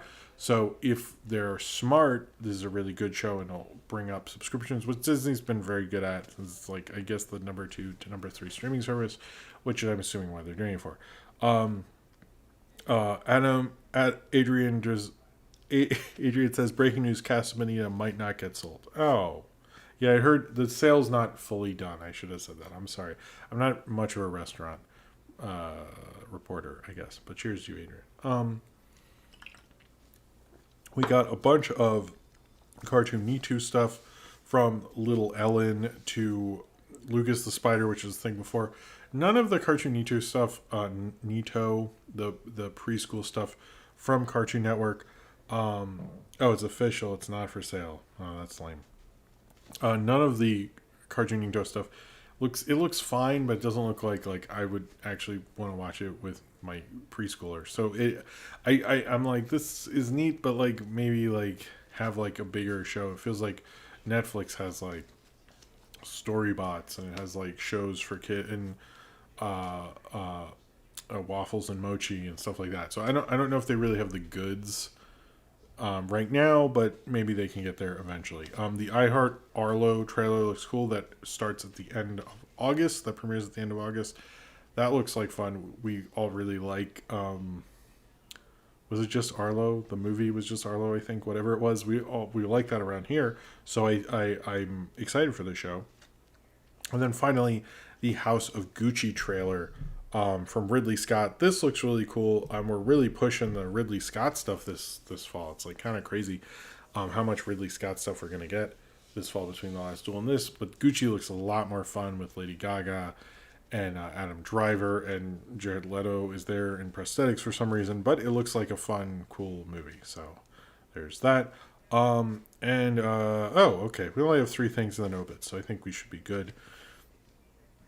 David Ayer has basically put out a statement. He went through his whole life basically, and like how all he's had to go through. And like David Ayer has lived a life that David Ayer would have directed, which I guess isn't surprising.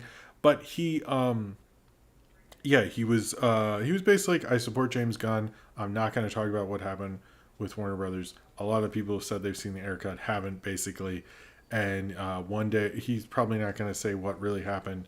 Basically all this stuff, but he supports James Gunn. He doesn't want an Ayer cut thing discussion going on. It seems like he likes to keep it to himself and let this, go on. And if he wants that, then let's respect that. And I think it is big of him. It seems like everyone from like Edgar Wright to critics, everyone seems to like the Suicide Squad movie, but I thought that was big of David Ayer to do that. Basically be like, hey man, leave me the fuck alone. And we're, do this. So, also, Harry Gregson Williams is composing not 1 but 2 upcoming Ridley Scott films this year. I didn't know that, so thank you for that. That's interesting, not Box 64. Cheers to you. We also learned Netflix is developing a Pokemon live action show. Supposedly it would be like Detective Pikachu. We know so little about this project that they're just trying to develop it, so we'll see if there's any real things on that later. And then that there's going to be the Flash Gordon movie with Taika Waititi, which is really going to be animated, is now going to be live action. Although I normally probably wouldn't be as into a Flash Gordon live action thing at this point in time. I think if anyone could do it, it'd be Taika Waititi. So I actually think that's a perfect choice. I don't know when he's going to do this because he has a Star Wars film. He's finishing a Thor movie. He has all those other projects. But I think if he ever gets around to doing it, I think he could do a pretty good job. And then we got the Nielsen ratings for streaming. And Tomorrow War was number 1 with 1 billion minutes streamed. I have no clue what the fuck that means. But it means something. Number 2 was Luca, which also had, Tomorrow War had 1.22 billion. Luca had 1.15 billion. I wish they'd explain these numbers. I have no clue what any of it means when they do these streaming things. But in other big news, number 5 was Raya and the Last Dragon, which had just finally become free on Disney+. Fear Street Part 1, 1994 was number 6. Number 7 was Wish Dragons. That did okay. The only thing I don't know what Good on Paper is from Netflix. I have no clue. I didn't even look it up. I don't know what that is. But Moana was number 9 from Disney+. I have no clue. Like, wasn't Moana on this the whole time? Like, why was Moana? That's so weird. Like, what? Why? What, were people like, well, Luca's cool, let's watch Moana, but I don't really get the thing. And then number 10, Home. DreamWorks Home was actually 10th most watched movie on streaming.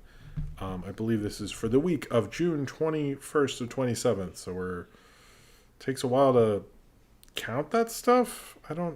Whatever. All right. So we had some pretty big obits this week. Thea White, who was the voice of, who was one of the voices in Courage the Cowardly Dog. Sorry, I want to say this correctly. Just died. We just found out this today. She was a Marl Bag on Courage the Cowardly Dog. She died today, actually. It was revealed basically from her sister that she died. So she had passed away at the age of 81. So that makes the Scooby-Doo thing probably all that more poignant. I have been wanting to rewatch Courage for a little bit, but she was such a big part of that show. It's sad to see her go, and I'm sorry. I'm thoughts and prayers with her friends and family. We lost one of the members of Slipknot, Joey Jordison. I'm not the biggest Slipknot fan, so I can't say too much, but condolences to his family as well. And this one is probably the one that meant the most, I guess, was the biggest one for me, is Dusty Hill, the bass player of ZZ Top. He was one of the guys with the beard, if you're wondering, has died this week. ZZ Top has said they're going to try to go on without him.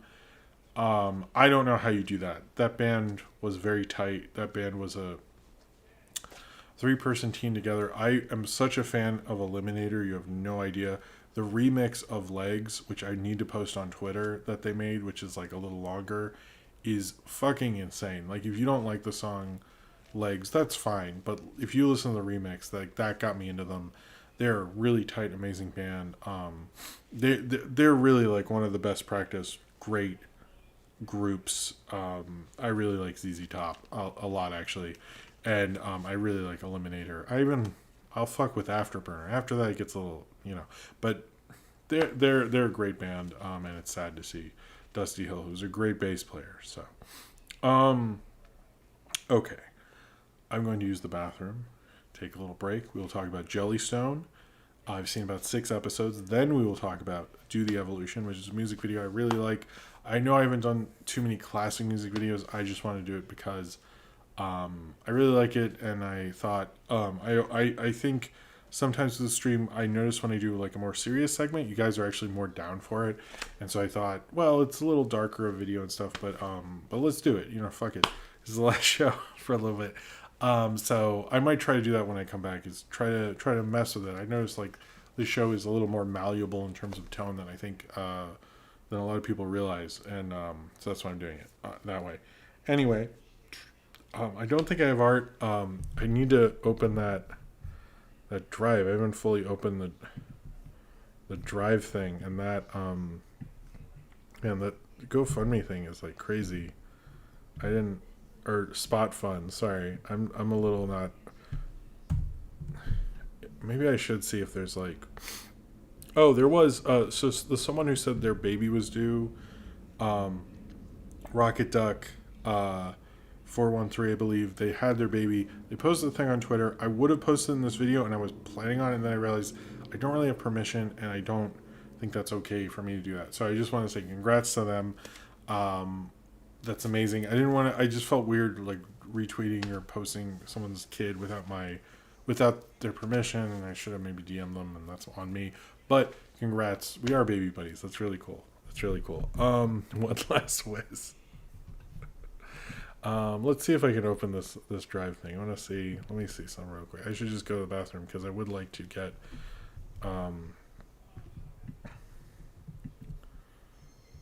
as many. Why is the thing not? Seems like the spot phone thing. Oh, I see what happened. Okay, hold on. See, all my IT skills are coming out. There we go. Jim emotes. Oh, look at this cornbread thing. That's cool. I just see the cornbread one. Is that the only one that comes up? Hold on. It opened in a weird way. Sorry. I wanted to make something special for your send-off, so I made these emojis from Discord. I figured, oh man, cornbread. That's really nice.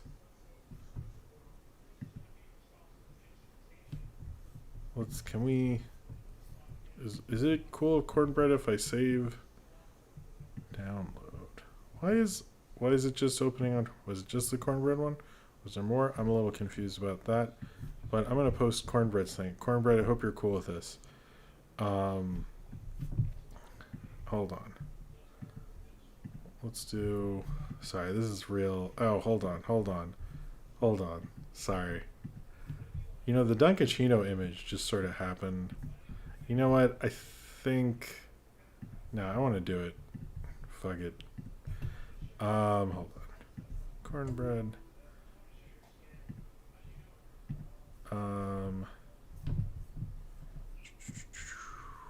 Hold on. Sorry. This is so exciting. I'm sure you're probably like I'm gonna miss Jim fucking around figuring out OBS. I will say the one thing I definitely learned from doing this, you can never be too old to learn something, because I really didn't know OBS at all before I started streaming, and I was like, oh, you can really just like learn stuff through the internet. Did you guys know about this? All right, here's Cornbread's thing. I hope that's okay, Cornbread. I'm sorry if I didn't fully ask thing. Totally, you got my full permission. All right. Anyway, I'm going to be hold on. Right back. I just need to use the bathroom. I'll be right back. Enjoy the image from Cornbread. Thank you all again, and I will be right back very shortly. Hold on.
Okay, all right.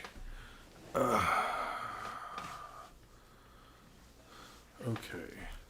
I will look at the. Hold on. Oh, where'd the drive thing go? Hold on. Man, I have too many. I have too many windows open. But. Yes. Let's. What? Okay, now I'm just confused. Oh, I will deal with this and look through it later and thank people accordingly. I'm not sure if, because I got to do the timestamps and go to bed, but I will do it. But thank you. This is very overwhelming almost in terms of, I didn't, hold on, let's do the fade. There we go. I did really not expect this. I was like, kind of just like, oh, it's the last one and all that stuff. So But yeah, what are we talking about? Apple clumps? Is Apple clumps in the next? Wait, there's a super chat. Jordan Powers said, "Great show tonight as usual. Congrats on the baby and happy early birthday. Great show, jolly good show, Jim." Thank you, Jordan Powers. Cheers to you. I mean, I think like Apple clumps. When Apple clumps shows up, people are gonna be freaking out. You know, Apple clumps is, frankly, everyone knows the best. The the the, the ponies. I mean, I think it's like the main five ponies. Yeah, Apple clumps is definitely the best of those. I don't know about ponies very well, but Apple clumps is the best character. Anyway, let's talk about. I would like to try to do as many questions as I can, but I would like also to do, you know, these segments as well. That would be cool too. All right, so wait, that needs to go there. Oh my god, too many extra windows. It's 4. Okay, we'll see 5. 5 would be apple clumps. So Jax forgot that because he's not a true fan like I am, who knows apple clumps very well. Anyway, okay. So Jellystone. Let's talk about Jellystone. Jellystone is the new kind of Jellystone is the new kind of official is the kind of new sort of reboot of the Hanna-Barbera properties all together in one town, developed by C.H. Greenblatt. It is an interesting show in that I do think it is really good. I do actually like it quite a bit. But I think we have this whole thing with developing reboots of things where like they'll change stuff and I'm like, but why did you do that? And like there's certain things in this where like I think they do, like the Top Cat cartoon they did in this is exactly Top Cat. Everything they did with Daddy Doggy and don't do that to me. Come on. With whereas Augie Doggy and Daddy Doggy is really great, actually. I think pretty wonderful. ToonJ723 says, only seen the first 3 episodes so far, but Augie Doggy and Daddy Doggy are my favorite characters. Yeah, they are great. ToonJ723, cheers to you. It gets them very well, and it gets certain characters really great. But then it has, like, Yogi as a doctor. Like, why would Yogi Bear be a doctor? That doesn't really make a lot of sense. Like, why is Jabberjaw is voiced by a woman, but, like, I saw a lot of people, like, not angry, but just, like, why would Jabberjaw, like, what are you trying to say? And it kind of plays almost in a way that, like, this feels like a weird cartoon town thing that C.H. Greenblatt was going to do, and you just sort of put these characters in it.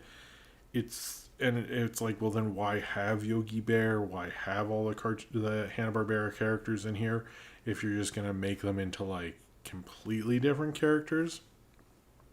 And I'm not trying to say that as, like, someone who, like, thinks the Hanna-Barbera characters are perfect and, like, an idolized childhood sort of thing or something like that. I actually don't think it that way. I just am constantly confused over, like, why not just make something original? Like, I still don't understand that. Or, like, why are the banana splits are now evil all the time now because of that movie? Like, I don't know. I did like certain episodes, like the Top Cat one was really great. The Bottom Cat joke was weird. As well as there was one where all the kids like get in basically a trench coat to see an R-rated movie and say they're a lawyer and get involved in like this ridiculous cartoon thing where like, oh, they're a lawyer, they have to do this, and then there's a lawyer, they have to do this, they become like the mayor, they become a judge. It was like all this crazy stuff these kids ended up doing so they could hopefully see So you can hopefully see an R-rated movie. That was a really great cartoon, actually. Austin says Yogi Bear was a surgeon in General Hospital. Oh, I forgot about that, I guess. Cheers to you, Austin. Or like the one where Yogi complained about how he was always getting full, so they put an endless nuclear pit basically in his stomach. Like, that was just bizarre. So like, I am a little like, I don't love how liberal they were with like changing these characters, and I often question like why do that, but I still like watched 6 episodes and I still enjoyed it. And I was like, I think like the thing about Pete Browngarden's thing with Looney Tunes, they're the same characters. Like, there's so little difference. Like, you could watch it back to back with an old one. You can't really watch this and see a Yogi Bear cartoon. Like, I just don't see the connection. And I sort of wish Jellystone had just been, first, it's named Jellystone and they're not in a park. Like, that's weird already. And I wish he had it so they're like all in the same universe and they talk to each other, but they all coexist within their own like actual, environments and so forth. Or Megilla Gorilla by Paul F. Tompkins, though. I do really like that. But they kind of just put it in this town, and that's fine, and it's actually very entertaining, and it definitely works. It's just kind of a weird way to take the franchise, and, it's like I don't like where they're taking it, but at the same time, I do enjoy it, and I do enjoy it as a cartoon. I think C.H. Greenblatt did a good job. I don't think it is like... It's honoring the original because it's like made a good cartoon out of them, and I don't think anyone's been able to do that. But I mean, and they have a good voice cast. Dana Snyder's in this as Snagglepuss, Lapsy. They do so many jokes about the Peter Potamus. I was like, who C.H. Greenblatt voices, like he's the butt of every joke in this. From Grace Helbig is in this.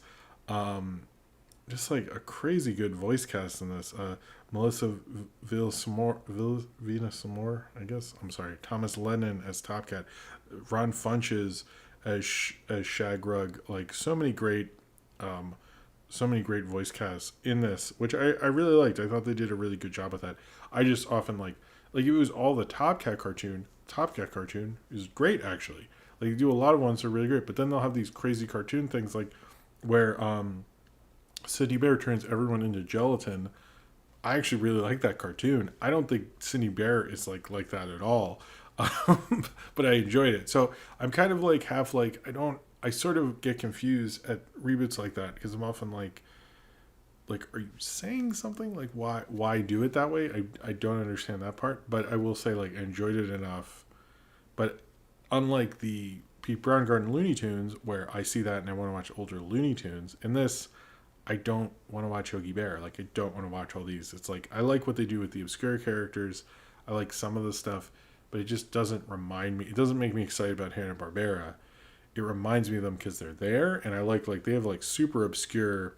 Like, I did not expect Augie Doggy and Daddy Doggy to become, like, really cool over the past week, or other ones that, like... Because there's ones that had cartoon shows, there are others that had their cartoons within cartoon shows. Like, there's so many Hanna-Barbera characters.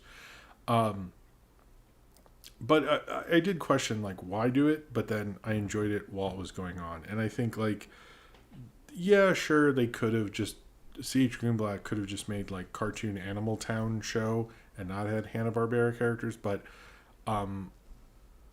yeah, he probably could have done that. But I still enjoy this show a lot. And I actually haven't shown my daughter yet. And I plan to, actually. And I think it's actually a really good show. I wish HBO Max was pushing that more than...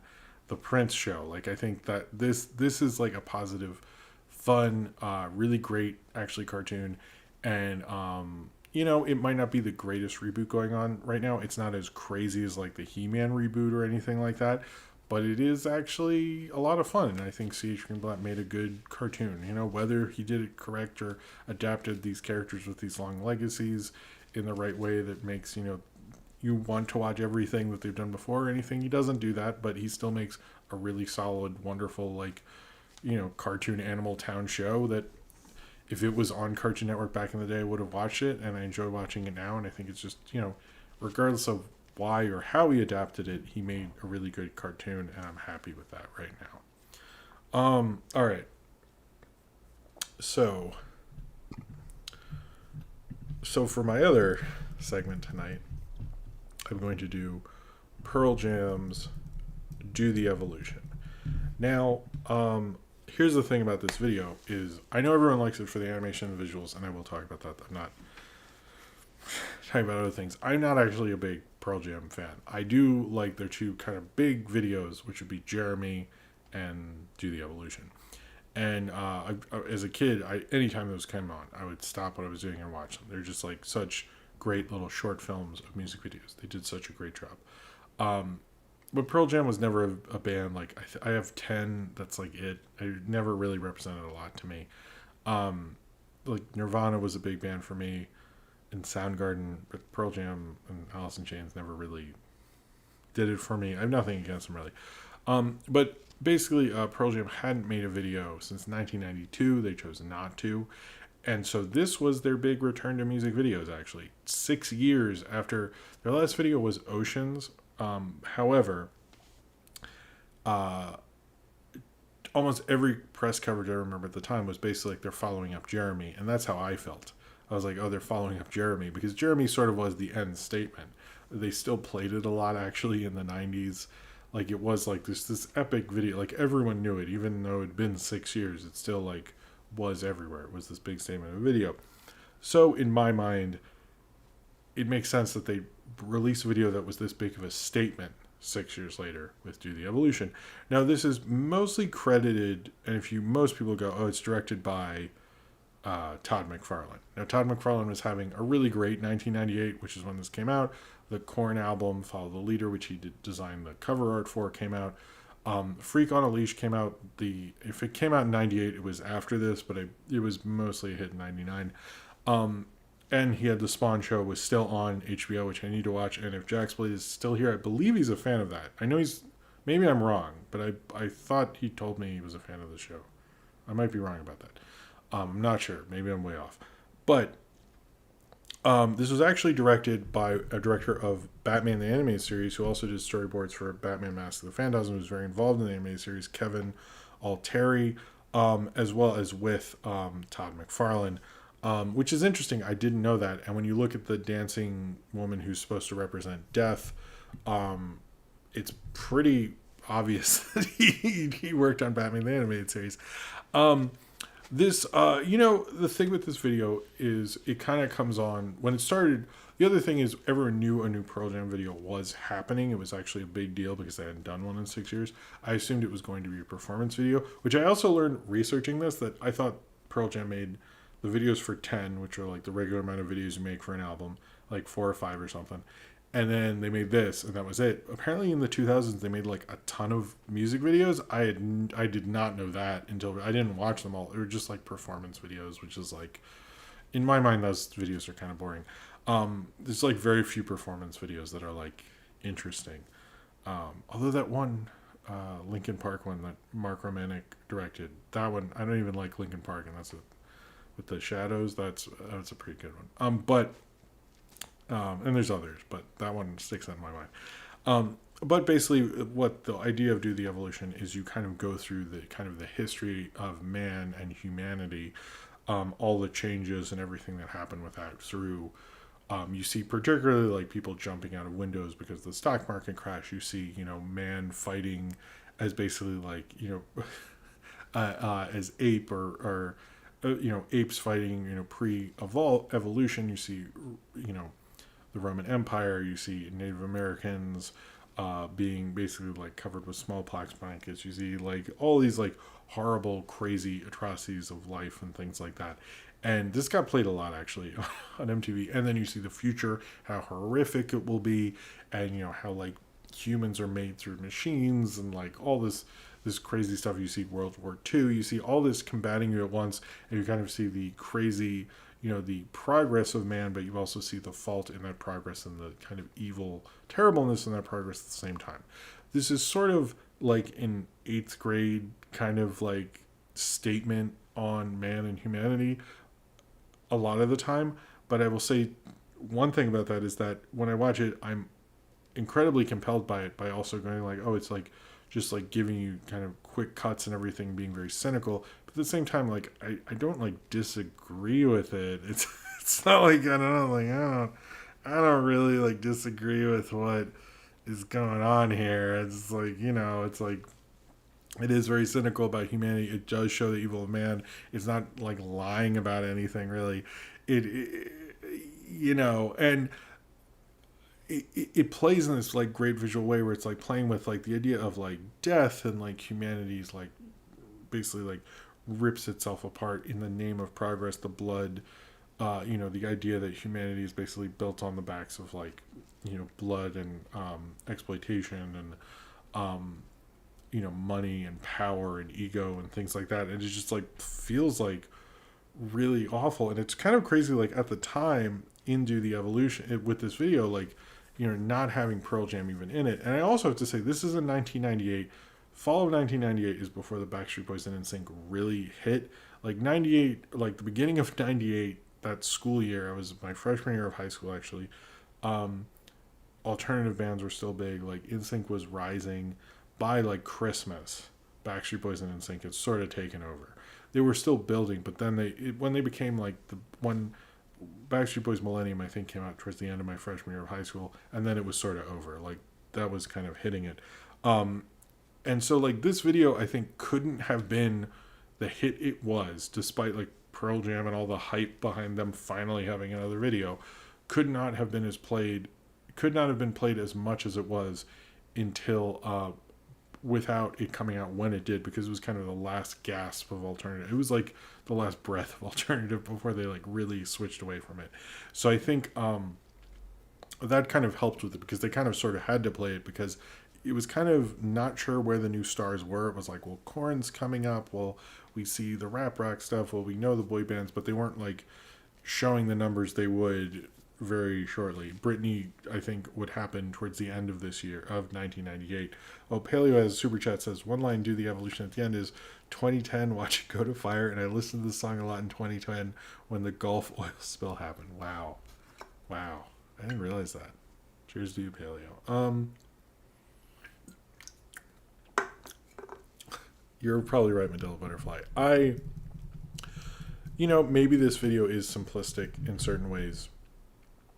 Maybe it is going over the things, but it is hell of a compelling thing. And I watched it twice before this, and each time I was like, yeah, it is a little silly. And like, I do like that shot when the guitar solo and the girls dancing is like with the cuts and everything. That is really cool. Like the way that's animated and everything. Because one thing about death is like, this is a very like highly hyper sexualized time in music videos.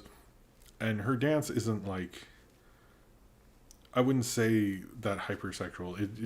It's more just like cool and based on movement and flashing and everything like that. And it's really like I don't know. A lot of the times, a lot of this is more pieces of art, because the animation was like pretty top level at the time. I know they do like some cheats and some things like that, but the design, like all like the other things, like there are so many shots in this and they're not the same. So they had to redraw completely everything. Like if you know anything about animation, how drawing works, like when they have to redraw the sets, they have to redraw the characters. There's like some similarities, and they do cut back to things, but this looks like months of work to do this statement. They do some World War I stuff, which a lot of people say is a reference to the famous short Peace on Earth, which is an amazing short if you've never seen it. I have not found it like an actual source on that, but I would say, why not? Let's go with it. I think this is a pretty substantial music video. If this was like their last music video and a statement to come back on, like, holy shit, it definitely was. It was like, whoa, what the fuck? And if this was like the last great alternative music video of the 90s, which that might actually be true, then so be it, because I think it launches you with the thought of like the idea of man and all the evil they've done, and the evil kind of, the wonder of progress, but also the evil that it creates through that progress, which I think is just like, goddamn, I don't know. It's like, I get when people see this video and they roll their eyes, but it's kind of hard at the end to not be like, but that was quite an achievement and a statement, and you kind of just sit back and go, shit, and it does kind of have the idea of rebirth and relife that will maybe all repeat itself again, and maybe what's the point of the whole thing in the end. But it's a dark, crazy ride that you go down while watching Do the Evolution. So, all right. Let's do questions. I have 3 Patreon questions, and then we will move on to questions in the chat. I'm going to try to, since this is the last one for a while, I will go a little long and try to answer. Let's try to do every one. If you are asking, if you are asking several, try to keep it not too many, because I do like to get people who don't get to ask questions normally. So if you've never asked a question, please do that. And as well, as if I, for some reason, don't get to your question or something, please leave it in the comments below this video. And like if you haven't and stuff. Okay. Nathaniel Foga said, since Movie Crap is going on a hiatus for a bit, I wanted to ask, what's your favorite or funniest moment that has happened thus far on these streams? That is a good question. I saw Cineram actually responded. I think I closed the tab in all the craziness, but he said when we kind of came up with what the new Spider-Man would be in the chat. I think among them, my favorite moments, the Tom Cruise rant was one of them, because I really like worked on that a lot and like rehearsed it, and I was that was like one of the bits I worked actually pretty hard on, which is now its own short, and all that. I think just doing that first one was such a jumping off the cliff thing, and I think just doing it, I felt really scared and really like maybe this won't work, and frightening. There's that, figuring out things, having the new computer, not hearing the fan all the time. That was a big moment. Interacting with people, realizing like people come here every week and it like represents something to people, which I've sort of started realizing, especially tonight. You guys have made me feel very special. I would say actually this one earlier, finding that kind of GoFundMe thing, and Izzy calling, Nolan calling, Saber calling, all those things. So I would say those. Sophie interrupting that one time. Remember when she was on camera like half asleep? That was a cute one. So Cineram asks, during last week's stream, I learned that as decades ago, the 90s is not one of your favorites. What would you say is an ideal example of bad 90s art or culture, film, TV, music, fashion, whatever? To be honest, the thing is, I probably like the 90s more than I let on. The thing with the 90s is I've been so overwhelmed by 90s nostalgia as someone who's my age that often I just want everyone to shut the fuck up, and I want to talk about other art, and I don't just listen to 90s stuff. There's certain 90s things like Space Ghost Coast to Coast, that, or Mystery Science Theater and so forth, that I will watch and interact with for the rest of my life. But okay, bad 90s film. I'd say like, I didn't really like the late 90s teen stuff that much, so maybe like She's All That or something, even though I know people like it. Or 10 Things I Hate About You, I've never been that big of a fan of. TV, probably Party of Five. I noticed that's fallen off quite a bit. But I can't think of anything that annoyed me necessarily. I didn't like Dave Matthews Band, but I still don't like them. Maybe that's not 90s. I don't think I'm answering this well, but yeah, sorry. Jordan Richard asks the question, and he asked me to. Jordan Richard got in right at the end there. Asks, what have you recently finished watching or are currently watching, and what are you going to start watching next? I watched Shiva Baby, which I want to probably watch again and do a review of, because I really like Shiva Baby. It's on HBO Max. I finally saw Freaky. That was a lot of fun. That director is so good at high concept horror. It's ridiculous. Like, between the Happy Death Day films, and every time has an amazing female lead, like both times. Like, and Vince Vaughn was really great in Freaky as well. Finished 39 Steps, like I said before. I watched the Woodstock 99 documentary, which I have a lot of notes on, but the one thing I will say, it does this thing where it'll show an incident from it and have one side talk about it and then another side talk right after it, and it sort of lets sort of you decide. The documentary doesn't point you one way or the other. It sort of does, but not entirely. Found that interesting. I know it's Bill Simmons who did 30 for 30, his music documentary series. I think there were a lot of faults in that. I think he could have done a better job. He left out some key details that would have actually made the film stronger. And I still don't like the idea that you're sort of like blaming Limp Bizkit. Like, and what's interesting though, I will say Sarah Benacosta, and who wrote a Twitter thread, who worked at Woodstock 99, and read a few Twitter threads from people who worked there, said, I don't know why you're blaming Limp Bizkit for that. Also, they were like, why is there so much hype for Limp Bizkit? And I was like, their album just came out. Like, so there was a lot of money in that hype. Like, it's just, there was some stuff that was like, could you guys like just look on Wikipedia? Like, could you just at least skim it? Like, come on. Anyway. All right. Let's go answer some chat questions. I think that was it. Oh, and I am watching I May Destroy You, which that's a really good show. I'm sort of making my way through that with my wife. That's a really great show. I really like that as well. I can't think of watching anything else. Oh, we've been watching, Sophie and I watch Powerpuff Girls, OG Powerpuff Girls every morning. Amazing way to start my day. I start that, and then when I drop her over to school, I listen to MF Doom's Doomsday. I've been doing that every day for like a lot of weeks. It's a good way to start the day. Powerpuff Girls and MF Doom. I will say that. All right. Sleepy Time for Cat Productions. No, you're not. There's a lot of questions. Let's hope we get to them all.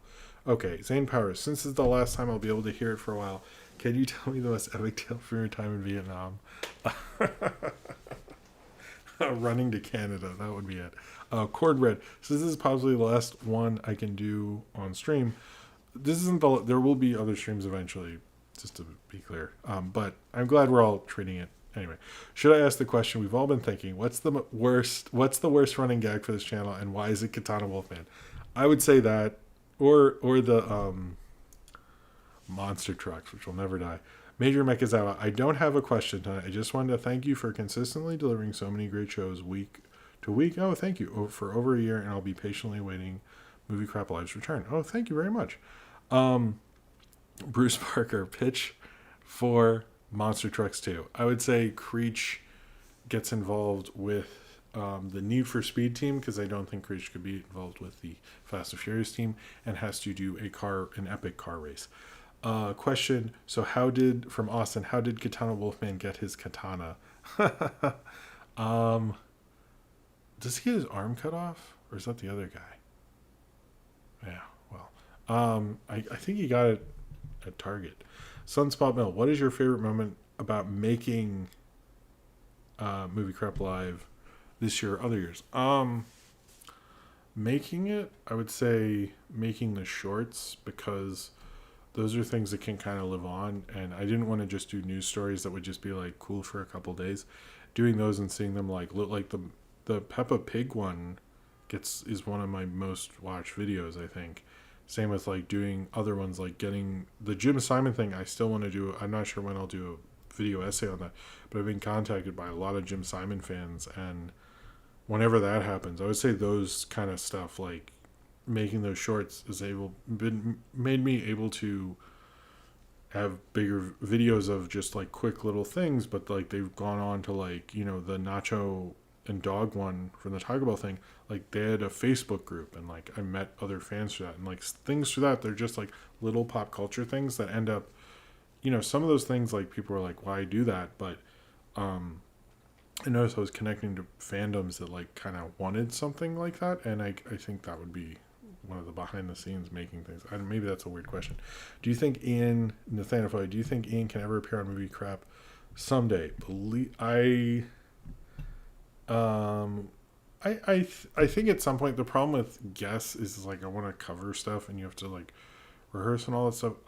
I've thought about doing a show, and we have like a live interview thing or some point, but I want to get better at interviewing if I would ever do that. But we have talked about it, doing something like that, so maybe at some point, but it's very loose about that. Thoughts on the 1985 movie Fright Night from Carter Wright? I saw that so long ago, but I remember enjoying it when I saw it, so let's just leave it at that. Same Powers, is Squidward suicide a true story? It is. I've seen it. Ace One Writer, who's the best fictional pet in TV or movies? Toto. Adrian S. I asked question before, but okay, sorry, Adrian. Sleepy Time for Cat Productions. Now that Axis has merged with Quibi, what effect will this have on the Dark Universe movie franchise? Okay. I'm sorry, you win. That was amazing. That was amazing. What happened to David Ayer's submarine? I saw that. I'm very confused by that too on Blood Tea. David Ayer's. If you, by the way, I recommend reading David Ayer's thing about the air gut. It was an epic, like, holy crap! I just went on a journey through this guy's life, and that was, of statements go. Not only was it classy, it was like you won't forget it. It was, it was maybe my favorite David Ayer movie I've seen in quite a number of years. Jaden K, question, no spoilers, but can I watch The Illusionist with an intelligent but emotional 7-year-old? He can handle Fantastic Mr. Fox, but I think it is the most. But I think it's his most violent movie. Love the show. The Illusionist, the animated one. I think it might be a little slow. I think the problem with that film is it's maybe more mature. It's not. I don't think it's inappropriate. It's been. I've never thought of showing it to a 7-year-old, but if you feel that 7-year-old could handle something like that, then do. I think it's a really great movie, though. But I don't know if it's for 7-year-olds. But I could see that. Cornbread, since the show will be going on a break until 2022, will you be plugging the Discord more in the film votes? Oh, okay. Have you thought about shorting the weekly throwback vids so you can also post on Twitter? That's a good point, Cornbread. Maybe on the movie review vote things. I think for the first couple months, I'm gonna just sort of figure it out. I'll probably do a Discord plug on there. I hadn't really thought about it, so maybe, yeah, something like that, I guess. Sorry. Wait. Okay. Paleo. Hopes for the new generation CGI My Little Pony movie coming out in September on Netflix. My main hopes is it's Apple Clump's heavy story. Because the other ones whose names I don't know at all, except I think Dash is in one of their names, are just really just nobody who remembers them. Whereas Apple Clumps is the star of the show, and I've heard it's going to be like 80% Apple Clumps, so it's going to clump hard, as they say in the fandom that I'm a part of. Jordan Powers says, what you mentioned about boy bands not getting as big as they would until 1998 puts some things into perspective. Oh, okay, thank you, Jordan Powers. That wasn't a question, I don't know why I ran it, but it was thank you. Okay, St. Powers, what's the worst random investment you've seen a rich person do? I don't know if I have a good answer for that. Sorry. Not plausible. So when you come back to Movie Crap, are you going to have to cover 5 months of movie news? Probably not. Probably not. I'll probably just keep it to the week of, or maybe a few other things. I try to keep it it's a little more time sensitive, so probably not. But that's a good question, though. Depends on what happens in the movie world since then. Maybe I'll do a catch-up stream before or something like that. I've thought of that. Or I might do a random one before the end of the year, but I think I would just talk about a few random things, but we'll see. I am developing some newer things that you'll see soon, don't worry. Cornbread, bonus Wolfman. One of 2 long-term Wolfman goals was to complete all the questions asked by me or by others into a video, but since it won't be a full year, is it worth it anymore? I think it is. Twister Razor, first time asking, sorry, it's not that deep. What's been your favorite movie in recent memory? No Sudden Move is up there, and Shiva Baby is also up there. I would say those 2. But No Sudden Move I really fell in love with, so I would say that one. The Wessonator, is the baby's name going to be Jim Jr.? If not, did you even consider that? No, I did not consider Jim Jr. That's why I made a stupid, funny character named Jim Jr., because I'll never do that. Zane Powers, why is it do many angry gamers destined to review shitty games? I think it's because it's a trope, and like they know people like it, and they know people get upset, and it's a fun thing, and they want to be like AVGN. But I would argue that one of the things that makes Cinemassacre and AVGN so palpable is that you can recommend stuff as well. I think people, when you look at their channel and you see it's all negative, I often get kind of turned off. So I think it's a bad idea. What is your thoughts on the Book of Boba Fett from Beta Wave? I hope it's cool. I'm excited for it. I haven't heard much about it. What was the baby update? Oh, basically that person said they had their baby, basically. The Rocket Deck 413 had their baby, so that's cool. So congrats to them. What X-Men character should Kevin James play from Bruce Parker? Blob, maybe? Yeah, that's shitty. I'm sorry. Let's say Cyclops. I feel bad. Sorry, Kevin James. Zane Powers, would you consider doing shorter scripted movie crap news like you did so many years ago? I kind of think I wouldn't do that again because I really had to edit them very quickly. It was very intense, and this is a much better format, I think. What did you usually eat in your college days in San Diego? Just a lot of crap. Zane Powers, what was the last time you saw a clip show episode and it wasn't ironic? I think I did see Office did one. I don't think it was ironic. Anyway, E-Hero Burner Visor, sorry. Do you have any advice how to remain productive? I would just say try to make stuff and get a good rhythm down and just, think I'm going to finish this tonight, or just feel good about like what you can do in the time you have, I would say. Okay. Question. How are your cats, by the way? Buster, Toulouse, and Hamburger Helper. Nice. They're doing good. They're sleeping right now, but they're doing good. Can you talk about your favorite and least favorite episode of Murphy Brown's In Powers? I'm not a big Murphy Brown person, so. Someone's meowing in the. Toulouse. Okay, that seemed to work. Favorite Carpenter song? Superstar? I like Rainy Days and Mondays, to be honest, but Superstar's good. I like the Sonic Youth cover as well. Last question. Do you think you're going to get an X-Men comic the day your son is born? Maybe. Maybe I will. I don't know. I haven't thought of it. Ever watched the sitcom Coach? I did watch it when it was rerun on USA. So, Daniel Foga, best horror comedy. Maybe Happy Death Day. I like that. Zane Powers, favorite cartoon, Himbo, and when will Saber and Paleo do a female equivalent video? I guess He-Man probably, right? Is He-Man on that list? He should be. And Apple Club's goated. Oh man, I lost my.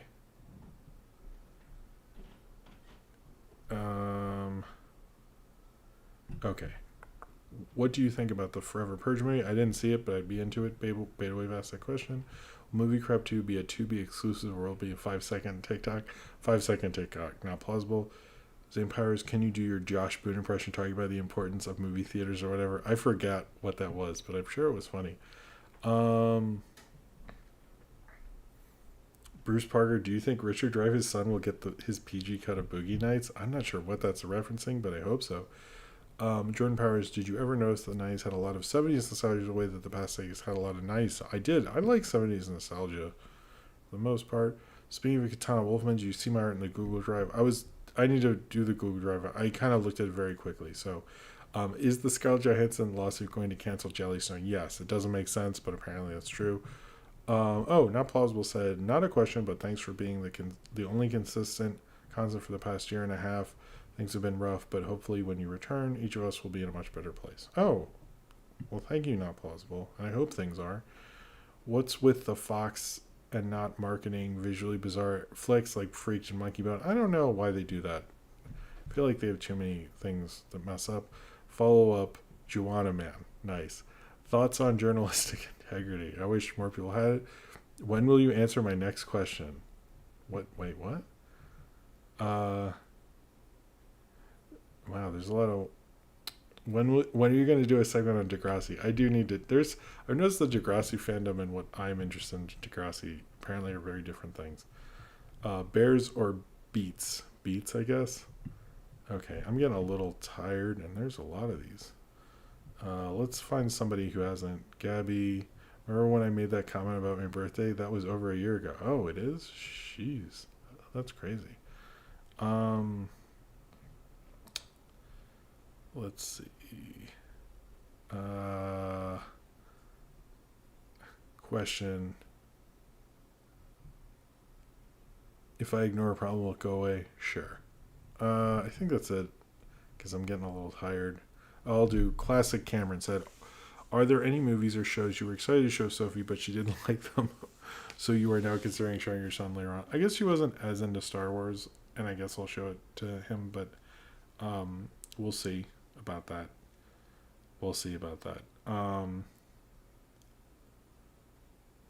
But yeah. All right. I think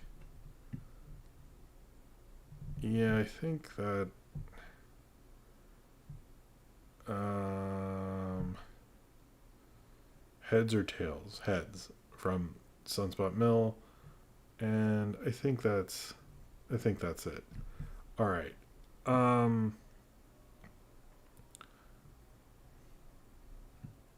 I will see what's in the drive. The link was being weird, and I didn't want to make everyone watch uh too long. Like wait for the link to figure out. Maybe send me just the drive link, someone.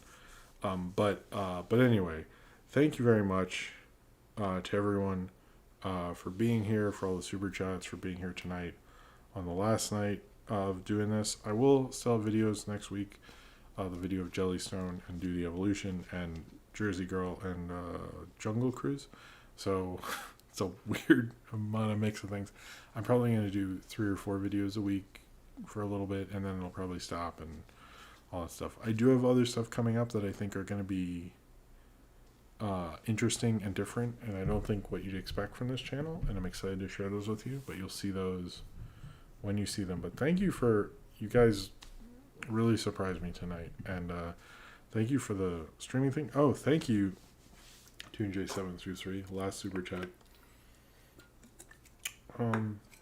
But thank you all for being here, and thank you for making this outlet into something, and thank you. I don't know, just yeah, I will definitely miss doing this, and I'll miss hanging out with you guys, and I hope you all take care of each other, and I'll be back eventually, and we'll be doing this again. Maybe there'll be a random one, but when I officially, like, it's back every, week and stuff, we'll do a full announcement on that.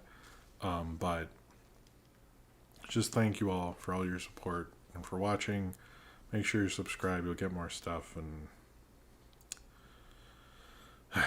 And yeah, I guess that's it for now. But thank you all very much for the support. Thanks for everything. And comment below in the comments, and I guess subscribe if you would like to. And yeah, well, thank you for being here, and I guess have a good night, and I'll see you next time.